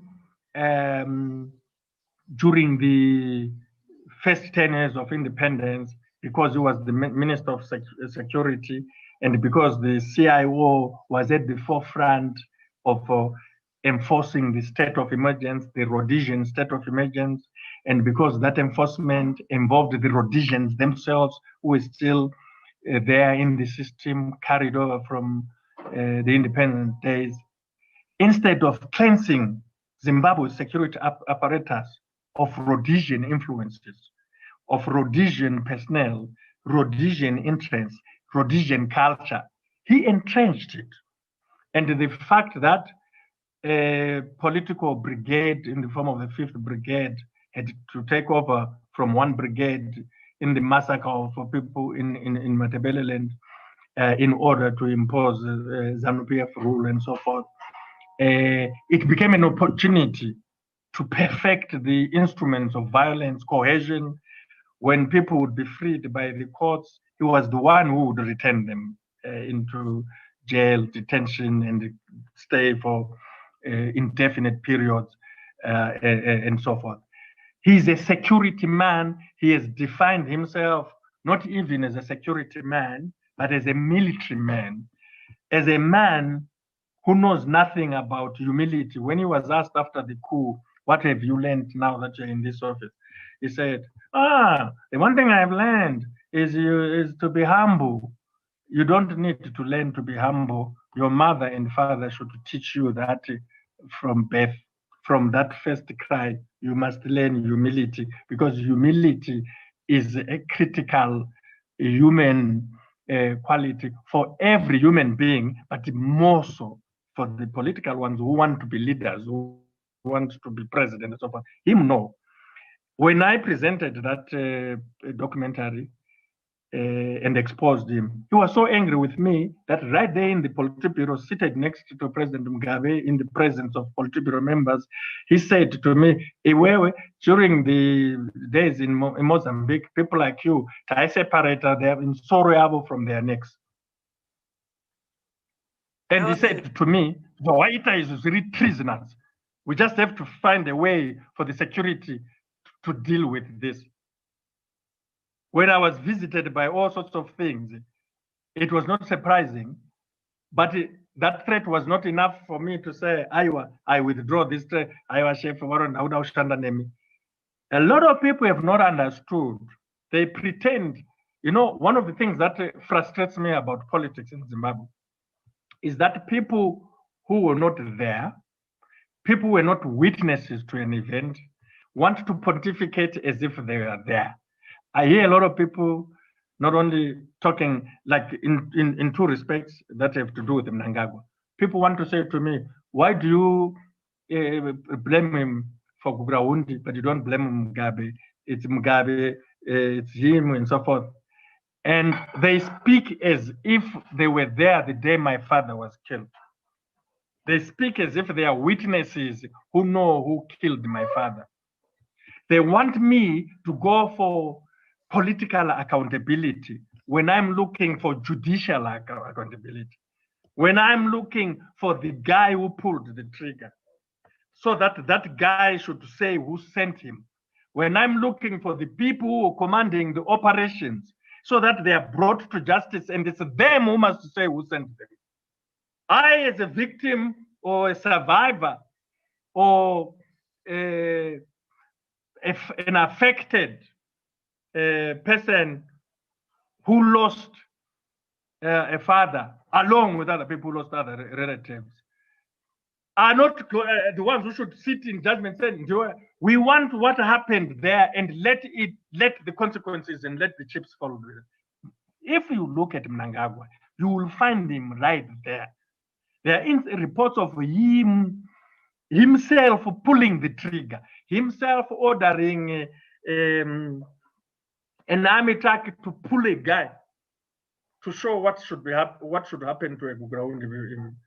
Pull him by the time the guy arrives there. not only the meat is gone, but the bones too. There's just the string. He was involved there. This is Mnangagwa as a security person, as a military man. Now, people must appreciate. We will always demand that there be judicial process, and people think how you're demanding and asking after November 2017. No. We have been making this demand. They know very well. The process of demanding things when you are inside is different from what you use when you are outside.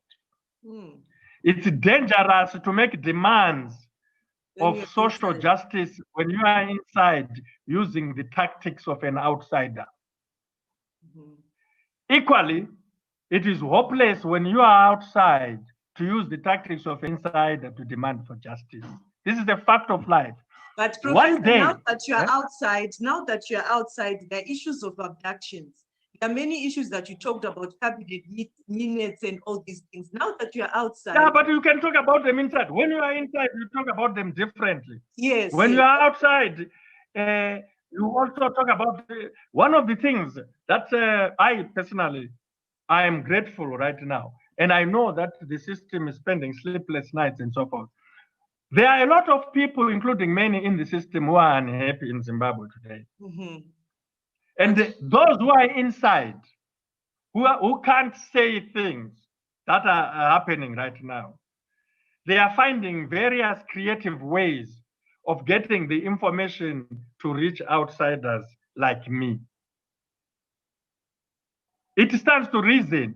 When it was difficult on Twitter for people to send DM, less of the information was coming. Twitter has now made it easier that even if you've closed your DM, they let you know that there are these people who are sending things. Do you accept? If you accept, you accept. And the people, we can say all sorts of things about how useless the social media is, and a lot has been said, but it is increasingly becoming useful. The diaspora that pays for the government by supporting its people in Zimbabwe, but is unable to participate in the political process on the ground, is increasingly participating through the social media effectively. And they have relatives there, and some of those relatives get encouraged to say, this has happened to me, that has happened to somebody what I know, but I don't know how to get this out. And then somebody, it could be somebody in the diaspora, would say to that relative, who may be a CIO, an army guy, a civil servant, wamboedza kutumira DM kuna Jonathan Moyo here. Ukamtumira Jonathan Moyo, he will say. And then if I get the DM saying the truth is this and this, I will obviously not go and say, oh, the truth is this and this. Yeah, you also. I then take the information and subject it to verification and so forth. And if I find that it is solid, I don't hesitate to put it there. This is a dynamic that is developing in the system, which we did not have before, but which is being enabled, one, by the fact that people have had enough. People have never, who are there, who in the past would keep the information for themselves or would not know what to do with the information. But now they can throw it there, and then it finds expression. And I think this is why also people are getting nervous and afraid. But the response, this whole thing about abductions, Mnangagwa, as I wanted to say, or conclude what I had said earlier, that he has never been about ideology or policy or about any community, not even Kwekwe, not even Chirumanzu. Chirumanzu is only about that obnoxious mansion, which is just put there in the middle of nowhere. Everyone else is just living like it used to be in the Munumtapa days. There's no change there.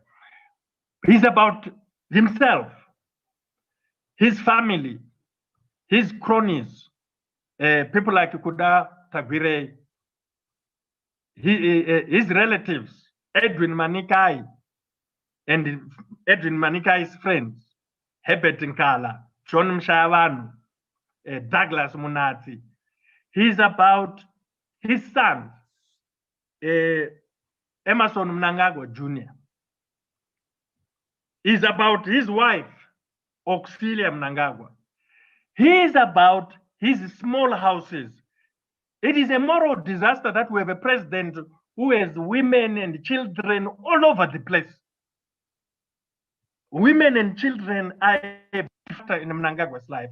But while it's a personal matter and none of our business, and while those persons who are involved are Zimbabweans who must be respected and they are protected by the Constitution, and every human being matters, and all human beings are equal, regardless of their situation, relationships, and so forth. There is the point that these relationships have messed up Mnangagwa's sense of morality or lack of morality. He does not have the common decency that is required for a person holding that position. He has the moral decency of a mafia. And that is, no country deserves that. Here is a security man who ordinarily moral issues would worry nobody. If you are out there and you are former there. But if you are that and you are occupying the highest office in the country, the one that must be the custodian, not only of the law, but also of the values and the morality, public morality, then there's a problem. But that problem is to be found in his associations. His associations are problematic, and they are not problematic from today or yesterday. They have been problematic from day one. And don't tell me we wanted him to be president in 2004 in Cholocho. No, he's the one who set up the Cholocho thing. And the Cholocho thing had been exactly what he had done at Ntalale High School the week before or 2 weeks before, which he had done and presided over. And the reason why I was there is because the Gaules and Ndebeles who were running Cholocho and the Mdendas who were running Mat North wanted it to happen. But it was a security operation. And the guy who was critical planning it and organizing it is a late general. It was an army thing. The Zinavashes and so forth were driving that thing using General Chingombe. He's always been that.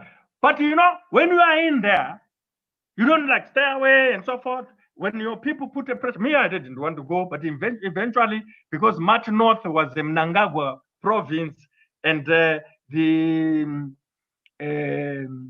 district coordinating committee, DCC of Cholocho, that was run by Gaule, was a Mnangagwa one that bought these things and set up. You then must also maneuver. And for me, we said, all right, I'm going to be there. I will assist you guys. Never participated in speaking. This was the Mnangagwa's people. But what is in it for us?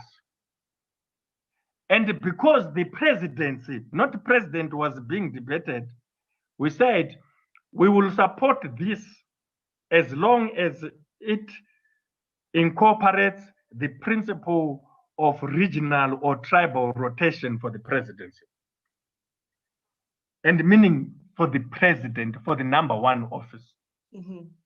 That if you agree that all tribes will have a chance and we meant the major one, and we can then somehow work this out to a practical, enforceable agreement, then that's fine. All you need to do is to find the articles that I wrote in the Zimbabwe Independent at the time, where we but my view, because we're talking about it now, is that this man is a security military man. That is what the Cholocho thing was about. That is what the 2008 was about, the Chirangano Chavo, and that is what the coup was about. To grab power by a secrocratic conspiracy, a political military political military complex, or a politicized securocratic arrangement for grabbing power. And what is important about this, there was no agenda for the people. It was not about the people. It was not about any constituency, any community. It was a group in order to have the same thing. Violence with impunity. The same people regrouping, the Guguraundists and the Mashurugwis coming together, bound together by violence, instrument of violence, abducting people, enforcing disappearances, and torturing people, murdering people. You've got to understand that since independence, there is no abduction and the murder of a citizen or a person in Zimbabwe that has not been resolved by the criminal justice system, except those that have been carried out by Mnangagwa's syndicate.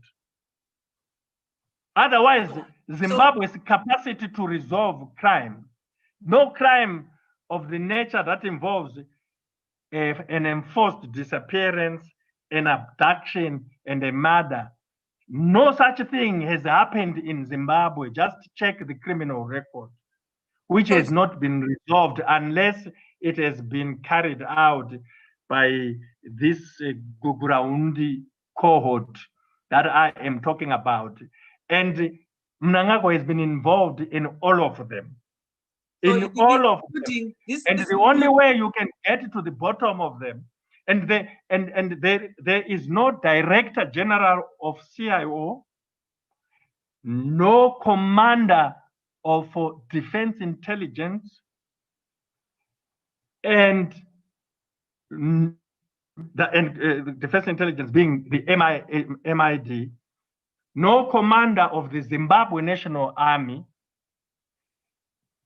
and no police commissioner general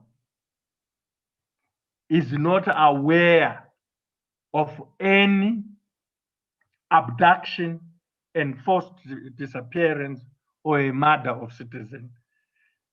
Any saving such a person when these things have happened, these guys are the ones who must be held accountable. They know. Some of them will not say outside the judicial process because they must protect themselves. They will be eliminated. But there is not. You want to know what happened to Nkala? You know, what is his name? Nkala. And it tied Zamara also. Yeah. What is that Nkala? Because you know the Nkala I'm talking about? No. The one, anyway, right from the Rashwe Gujar. Rashwe Gujar, yes. To Itai Zamara. There is, and then to what's happening now, several now. There is no serving director general of the CIO, no serving commander of defense intelligence, and no serving commissioner general of police who can claim ignorance of what has happened to these people. It's impossible because these disappearances are joint operations, especially by the CIO and the military intelligence. And it's very important that these people should be held to account, because you are not going to have a new Zimbabwe, a different Zimbabwe, until this chapter is closed. There has to be full disclosure right from those days. It's actually from Guguraundi. It doesn't start with Rashwe Gujar. There are many people to this day who disappeared during the Guguraundi atrocities, who were abducted, tortured, and killed, for whom disclosures have not been made. But for Zimbabwe to close that chapter, which chapter has been perpetrated by the same people, and for which information must be available under the conditions of a judicial process, not a lynch mob, not a finger-pointing exercise, and not a Zimbabwean judicial process. The Zimbabwean judiciary has been compromised. It has supported, it's afraid of the guys with the guns. It has acquiesced, it has allowed the guys with the guns to run riot around and over them. We need, if not a regional process under the auspices of SADC, and if not an African Union process, because these bodies were compromised by whining and by embracing and accepting a coup in blatant violation of the Constitution. Maybe we need a UN process, but we definitely need an international process. There is no way under the sun Zimbabweans on their own will be able to get to the bottom of this matter. It is impossible. And yet, it is necessary. We will not turn the page because atrocities have been committed with impunity. They shoot people in broad daylight on the 1st of August, right there in the CBD of Harare. Not Kuswini in Tolocho or down there in Honde Valley or in Mzarabani, but right there in Harare, they shoot and kill people and refuse to take it. And then after shooting and killing people in broad daylight, an international, well, not quite international, but let's call it international, but something they set up something which is led by a very respected former president of South Africa, Kgalema Motlanthe, and they come up with findings that these 6 people were killed from the guns of the army or police because only the army and police had that capacity on that day. And then they say, you need to pinpoint exactly who pulled what trigger against what victim. 35 of these were injured critically, but 6 of these were killed. Investigate and hold accountable. To this day, there's nothing. Now, if they are prepared not to come clean about something they did in broad daylight, who thinks that they are going to come clean about the abductions? They use funny cars with funny numbers, and now we know through the Tawanda Mcheyiwa's case that they even use some car rental companies and so forth, and sometimes make a mistake and not change the numbers and so forth. But people who refuse to accept responsibility and correct their atrocity, correct the crimes that were committed in broad daylight and for which the resources have been used, and a commission of inquiry with international participants has taken place involving some of the lawyers who are supposed to be among the best human rights activists like Love Momadoko. If they can do that and get away with it and say, no, hey, this and this, honestly, let us be serious about it. So, Professor, in your own opinion, what must be done now as we conclude? What must be done about Zimbabwe? I just said what must be done. I said you need a judicial process that is international to get to the bottom of all the atrocities, abductions, enforced disappearances, torture, and murder of individuals, and the mass murder of 20,000 people from 1980 to today. All of them. And you need that to be a judicial process, and it has to be an international process. We need to do this because if we don't do it, the victims will never, their souls will never find peace.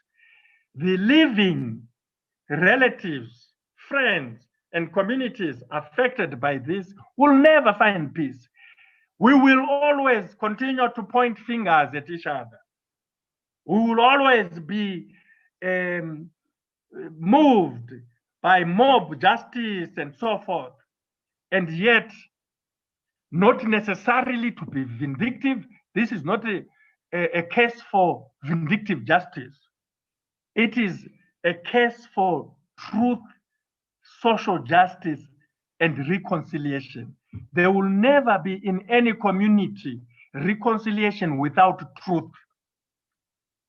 There will never, no community has ever reconciled without truth. And that's why we are opposed to what Mnangagwa is trying to do in Matabeleland with these so-called fake people who describe themselves as the Matabeleland collective. They don't represent anyone. Jesse Williams, or what is it? Jenny Williams represents nobody in Matabeleland and has never represented anybody.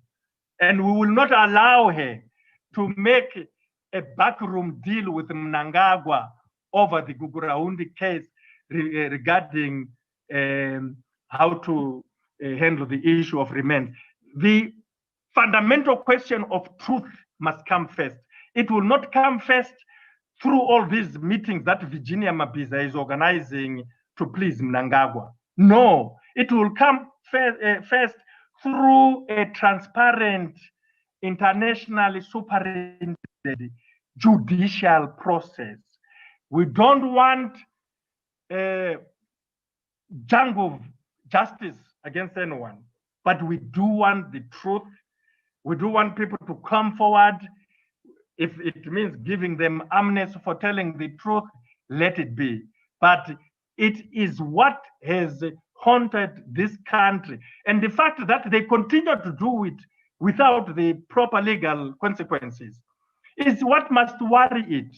It's what must worry us.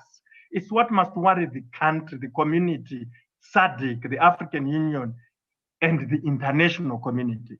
That they did it yesterday and got away with it, they are doing it today, they will do it tomorrow. That's what must worry us. We need to bring that chapter to an end, and only a truth and justice process that is fair to everyone involved, which is not a finger-pointing exercise, and which is the appropriate legal warranties, is what Zimbabwe needs. And Zimbabwe is the only country in Southern Africa, if not the continent, which has this unique problem that goes back to 1980, and that is still continuing. Finally, I just want to say to you, to just demonstrate how serious this issue is that as a former Zanu-Pf member, and former, people can say whatever nonsense they want. I'm done with Zanu-Pf myself. But I know that there are very good people in Zanu-Pf. And when I say Zanu-Pf must go, I don't mean these people must go, and I don't mean that these people's rights must go. I am very alive to the fact that the 2013 Constitution is clear that we must recognize and respect the worth of every individual, every person as a person, the worth of every person. And also that we must respect the equality of all human beings, and that all human beings, in terms of our constitution, are entitled to their full rights as enshrined in our Bill of Rights. But this thing that is called Zanu-Pf has become inextricably intertwined and associated with all and every atrocity that has been committed in our country. It's the values that have become associated with it, and the fact that all humanly possible attempts to exercise this thing called Zanu-Pf of this association to this moment have failed. The UNITA Code was intended to do that, and that's why Joshua Nkomo became part of it. It's failed. And Mnangagwa, for one, is hostile to the UNITA Code. He never talks about unity.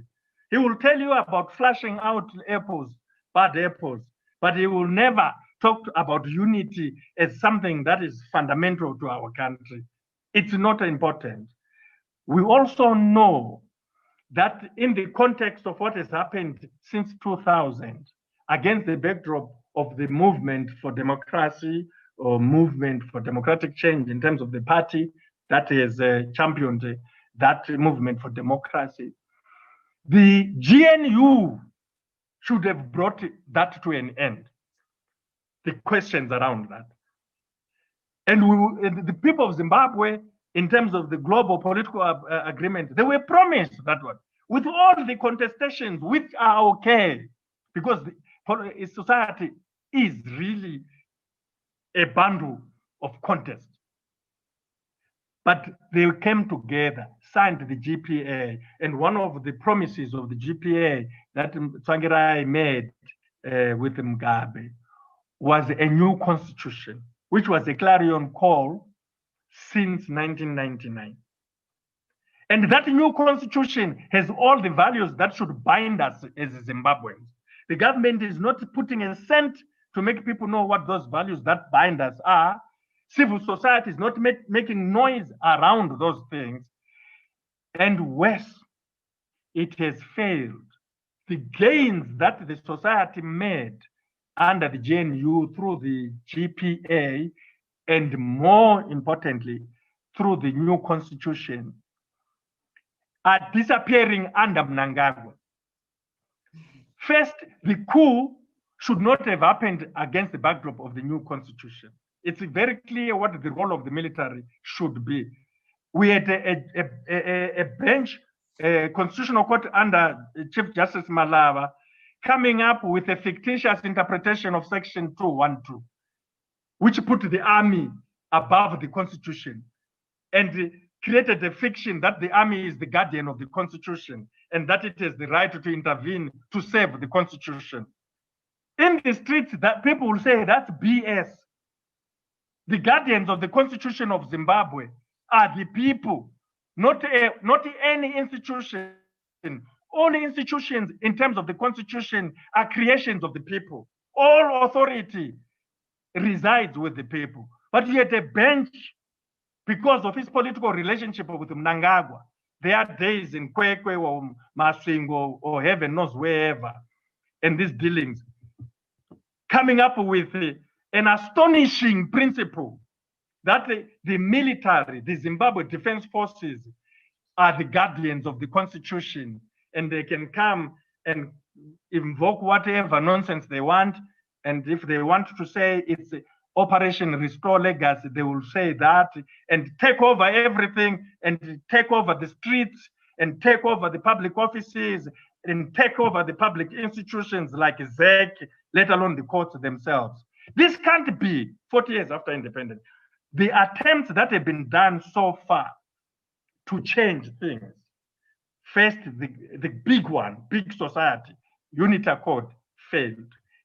GPA, GNU failed. We have the coup.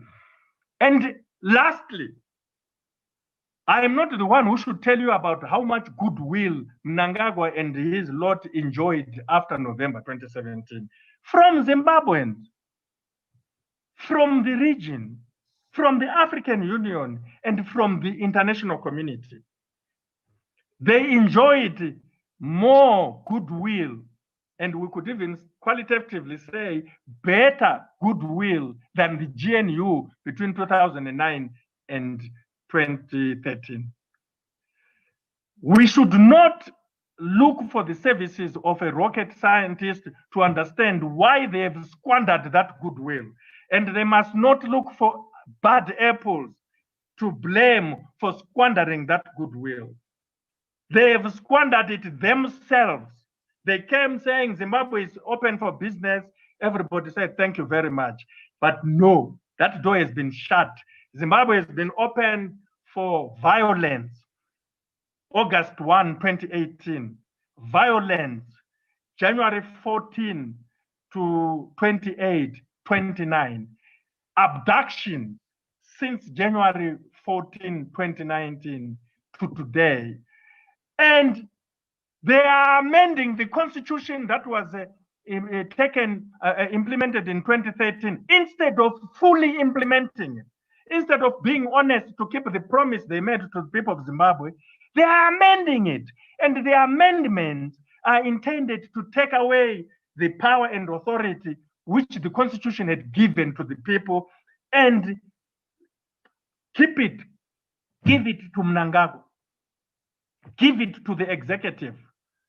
The interpretation that they have of Zimbabwe is worse than the one that existed during Mugabe. So if you can squander the goodwill, if you can use this, but they want to say, oh, we have brought respect, like especially SB Moyo. He must understand that people are not fools. He also must understand that his colleagues, the foreign ministers, are not fools. You can't tell them that this new dispensation has introduced more freedoms in Zimbabwe than before. No, it's worse. There are more people over the last period who have been charged of undermining the authority of the president than were charged during Mugabe's 38 years. More over the last three years. There are no freedoms. They have cynically taken advantage of COVID-19 to introduce a state of emergency and take away people's freedom. They've manipulated the courts such that people who didn't argue their case during the elections and immediately after regarding the parliamentary seats, which all cleared by the electoral court, the only court that should decide who represents who won what election is the electoral court with respect to MPs and the constitutional court with respect to the presidential election. But they have used the Supreme Court. They've used the Supreme Court to reverse and undo the results of the parliamentary election. Shamelessly. You now have Thokozani wanting to go back to parliament as an elected honorable member, and yet she's dishonorable, a product of a dishonorable process, patent dishonorable, broad daylight. We need not look far. It's because you have people who are in power fully knowing that the authority they are exercising is not based on the consent of the people. If they knew that the authority they are discharging is based on the people, they will be respectful of the people at best. At worst, they will be afraid of the people. But no, they are not. And hence, the rest is history. So, Professor, if you are to meet President Mnangagwa today, what advice would you give him? I cannot give him advice. He is beyond advice. His own people have complained he doesn't take advice from Zanu-Pf or Politburo. They are always sitting in wonder, and he just got to Tagwire to refurbish their offices and give them 4x4s. So they have 4x4s and offices with carpets. Whenever you listen to Obed Mpofu in particular, and Patrick Chinamasa speaking, one thing that immediately hits you is their ignorance of what's happening. They don't know what is happening. They are no better than you and me. Mthuli Ncube and George Guvamatanga and Khuda Tagwire, Mnangagwa, and SB Moyo make decisions that have nothing to do with these people. They are the ones who are supposed to advise Mnangagwa because they are supposed to be the political guys who are living in the community. The same with MPs. Ordinarily, they are supposed to have a caucus, and that caucus is the one that should advise the Mnangagwa based on what they hear from the constituencies, because they are formally the majority party. But we know that Zanu-Pf MPs have been reduced to non-entities, to nobodies. We know that Zanu-Pf Politburo and Central Committee have been reduced to nobodies. There is a clique that is not based on the political process. Now, we also know that when he realized that he doesn't have capacity in his cabinet, but more particularly when he realized that they want to create a parallel kind of system of making decisions to take advantage of forex of resources, minerals, platinum, gold, and so forth. He created an advisory, what is it called? That advisory council of his, it has a name, what the hell is that name? The one that Manika is chairing right now. PAC. Policy, it's PAC somewhere, Presidential Advisory Council, I think. Advisory Council. Yeah, PAC. That PAC was supposed to undermine cabinet, but it was supposed to advise him. And then the people who were in it to advise him immediately realized that no, it's just a thieving committee to advise him on what to steal, from who to steal it, and so forth. And it died a natural death. It is not advising. Now, Joseph, you can't ask me, a stranger to all this, to say, what will I advise him when the guy doesn't take advice from all these structures, including the ones that he has created, I have no advice for him. Just to, instead of advice to him, I'll simply tell him that the people have had enough. Do the right thing. You have so many children all over the place. The majority of them are young. Society will know that they are your children. Forget about yourself. You have done enough. Think about your children. For God's sake, think about your children. Do what is right for them. And I would then extend that advice to his busybody children, like Sean, like Collins, and especially Emerson Jr.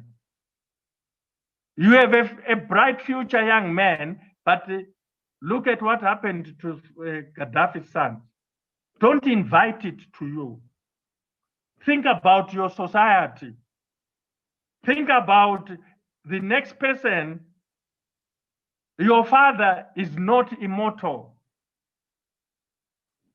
Do the right thing for your neighbor.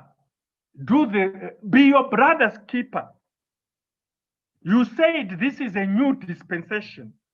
There's no philosophy or ideology underlying that new dispensation.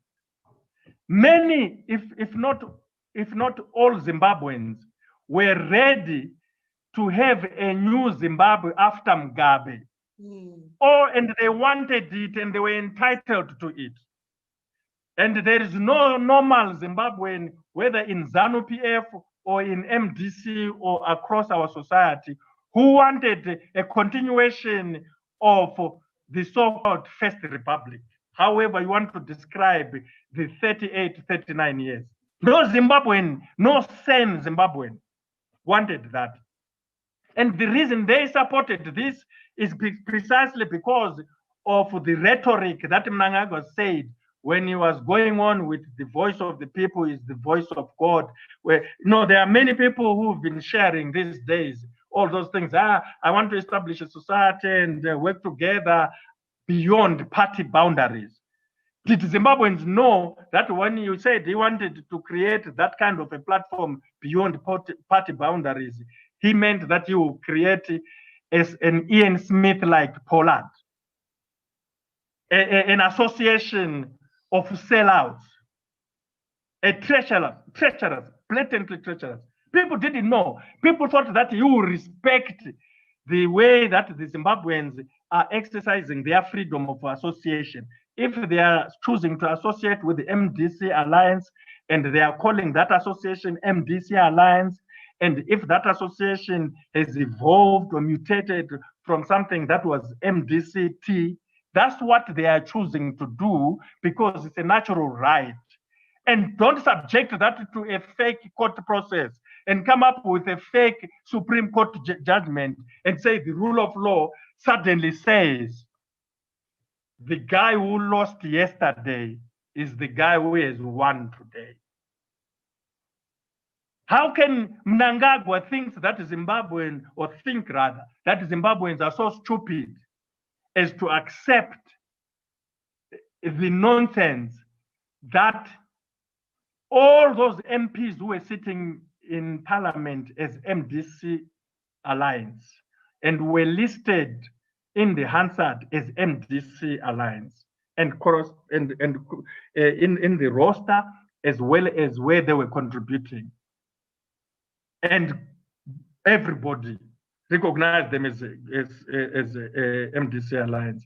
Suddenly, because of the Supreme Court and a judgment and an interpretation of that judgment, the MDC Alliance has vanished from Parliament. And that MDC Alliance, which was controlling about 28 out of 32 councils, urban councils, suddenly doesn't control those. Suddenly, the 28 councils must, by interpretation of this, be controlled by Zanu-Pf or Monzora. Suddenly, all those senators and members of the National Assembly are now members of Toko, and Toko herself is going into Parliament. And we are supposed to be serious as a country. And the voters, who were very clear about what they are doing, are supposed to accept this because it's coming from God.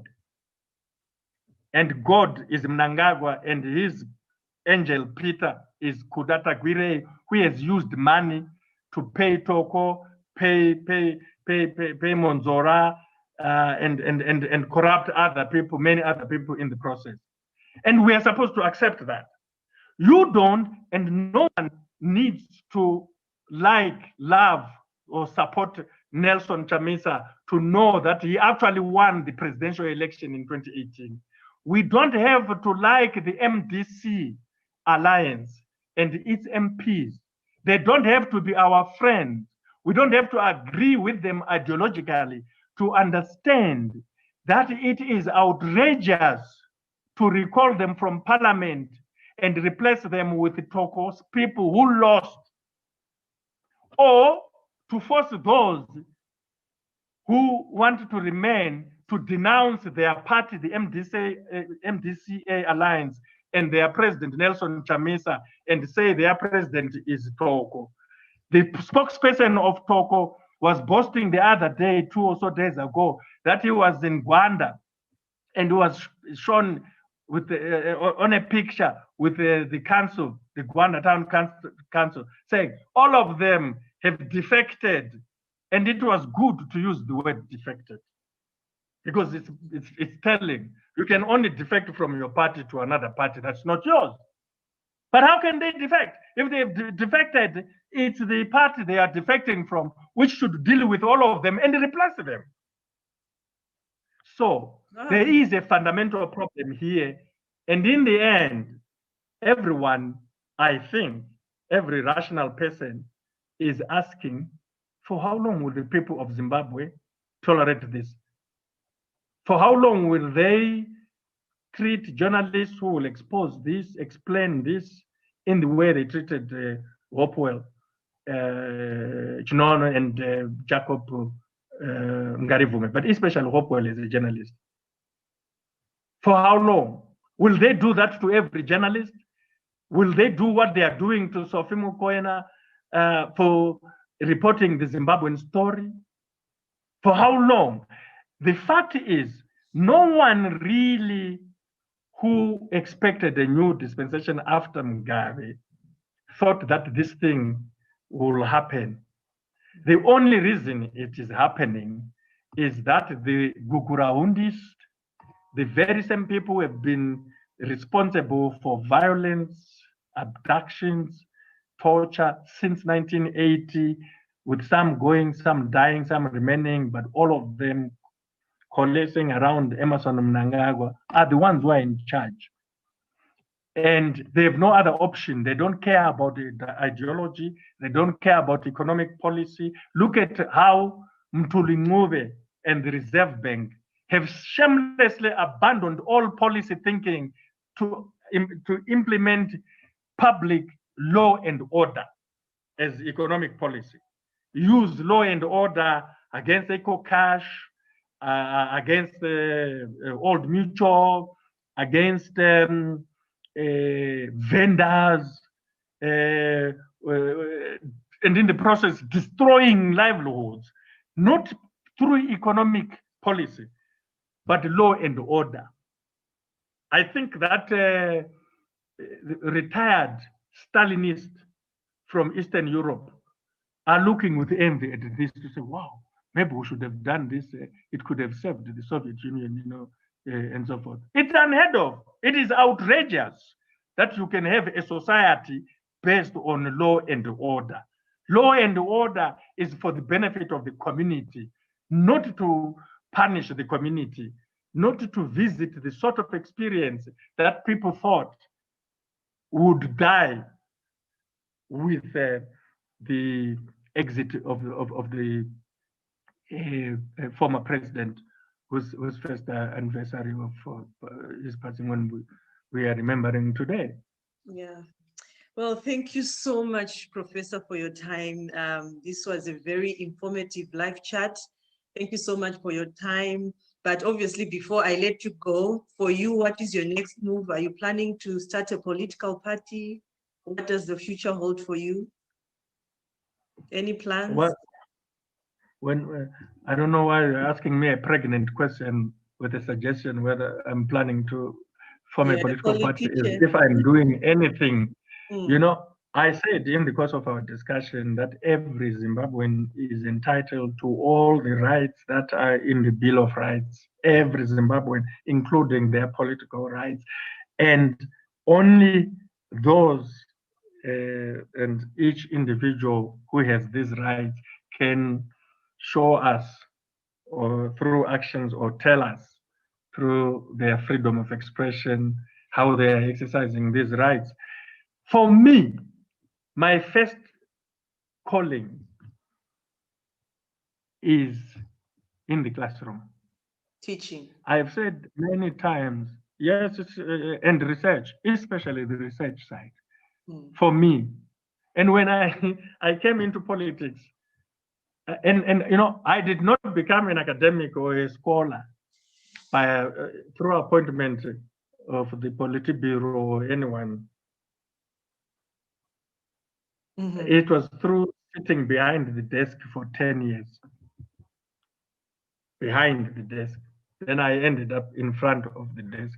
That's my calling. And when I came into public life, I hear a lot of stories, which, if true, would make me one of the richest people and so forth. I really tried my best to do things for my community. I tried. And I'm actually proud of what I did. And the only people I listen to when it comes to community representation are the people in Cholocho and Martinov, because I specifically represented them. I don't listen to any other nonsense. I have never wanted to form any political party, to lead any political party. I am not right now working with any G40 thing and so forth, but I respect my colleagues, the former ministers I worked with very closely. I have nothing but respect for Xavier Kasukwere. I have nothing but respect for Patrick Joao. I have nothing but respect for Walter Mzembe. I have nothing but respect for all these others who are not as close in terms of daily interaction as these that I have mentioned. I have. And I know that everyone was trying very, very hard. I regret, I tweeted this morning that the failure, in my view, the major failure of President Mugabe, in his own respect, not necessarily in the respect of everyone, in the respect of society, in his own respect. Therefore, in terms of his own legacy, from his own point of view, going forward and so forth, an issue which political scientists and other social scientists and so forth will continue to research, is that he failed to come up with his succession. He did not have a succession plan. Mandela did not fail on this score. Mandela had an instructive succession plan. Nyerere had an instructive succession plan. He worked within his party, he was very clear, planned and so forth, and did not allow for events to take over and dictate the situation. In President Mugabe's case, I can't imagine, I don't understand, and I'm frustrated by the fact that he was in power for 38 years without a succession plan. If you look at the affidavits that Mnangagwa submitted in court to strangely undo his dismissal and to get the court to say his dismissal, to say he had no probity and all that stuff was illegal, he put his essential claim was that President Mugabe had lost his marbles. He was no longer in full control of his faculties, and he was being controlled by the people who were alleged to be surrounding the president. Mnangagwa says that in his affidavit. And in more specific ways, Mnangagwa and his people say Mugabe was now sleeping in Politburo meetings, in cabinet, and so forth. And this is one of the reasons they felt that they must intervene through the army because there was a subversion of the constitution. His wife, who did not have constitutional authority, was now using the fact that the husband had lost full control of his faculty to do this and that and so forth. That's what they alleged. That pains me. That pains me. It's an interpretation which is based on facts that cannot be denied. But the jury is out as to who actually took advantage of the president's diminished mental capacity due to age. My view, my prayer, which I just could not do anything about, was that President Mugabe, regardless of all these other issues that citizens may have had and in fact did have about him, he should have been in charge of his succession much earlier and made sure that his successor takes over when he was still fully in charge to enjoy his life post-office. He really needed to do that. And there's no way history will fail to note that he didn't do that. And the consequences of that started in 2008. By 2008, coming up to the 2017 coup, President Mugabe was a prisoner of forces beyond his control. And he let his succession to run its own course. And the people who are best positioned to take over or take advantage of a succession process, which by definition should be political, legal, and constitutional, the people who are often best positioned to take over a succession process that has lost its way are securocrats in any environment. The politicians lose out and the gun succeeds in a situation like that. They will either come guns blazing blatantly, or they will kidnap people, poison people, what is this? And that's why statesmen foresee that and they manage their succession. President Mugabe should have been succeeded at the last moment for his succession. Best moment was 2008. Most desirable was 2002. But real last was 2008. Forward there, he had lost. It was left till late, and it has these consequences. So instead of moving forward, because he lost it, he did not have Mbeki to succeed Mandela. He was overtaken by events. And it was not only to his detriment in terms of his legacy, but to the disaster in terms of the country. The country, 40 years after, it should not be this. Zimbabwe should be a shining beacon now, and it should be united. Mnangagwa has divided his party, divided the government, divided the country in unprecedented ways at the 11th hour of transformation. And this is painful, and he has done it in such a way that the transition that could have been has slipped away from the hands of Zimbabweans. It is now inevitable that the South Africans will come, and they will come as they are coming on Tuesday as the ANC, but they will also come as the South African government. And they must come, and through them, perhaps a new SADC approach will emerge to the Zimbabwean question, which is not GPA-like. Perhaps this time it will be the African Union, or better still, a fact-finding mission by the United Nations, unlike the GPA, which was based on the so-called parties. This one must also be based on a fact-finding international judicial process, so that everything is put on the table.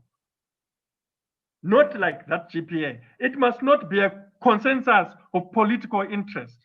Society's ills, the consequences of cohesive authority, the brutality that now has been revived, institutionalized when everyone expected it to go, can only come to the table if there is a fact-finding mission that will allow civil society, the churches, the professionals, the workers, the vendors, the communicators, the arts, media, academia, the students, to be somehow through an organized process speak out. It can no longer be just, let us have another political settlement. It is a societal assessment. There are things that must be confronted which are very ugly about Zimbabwe, which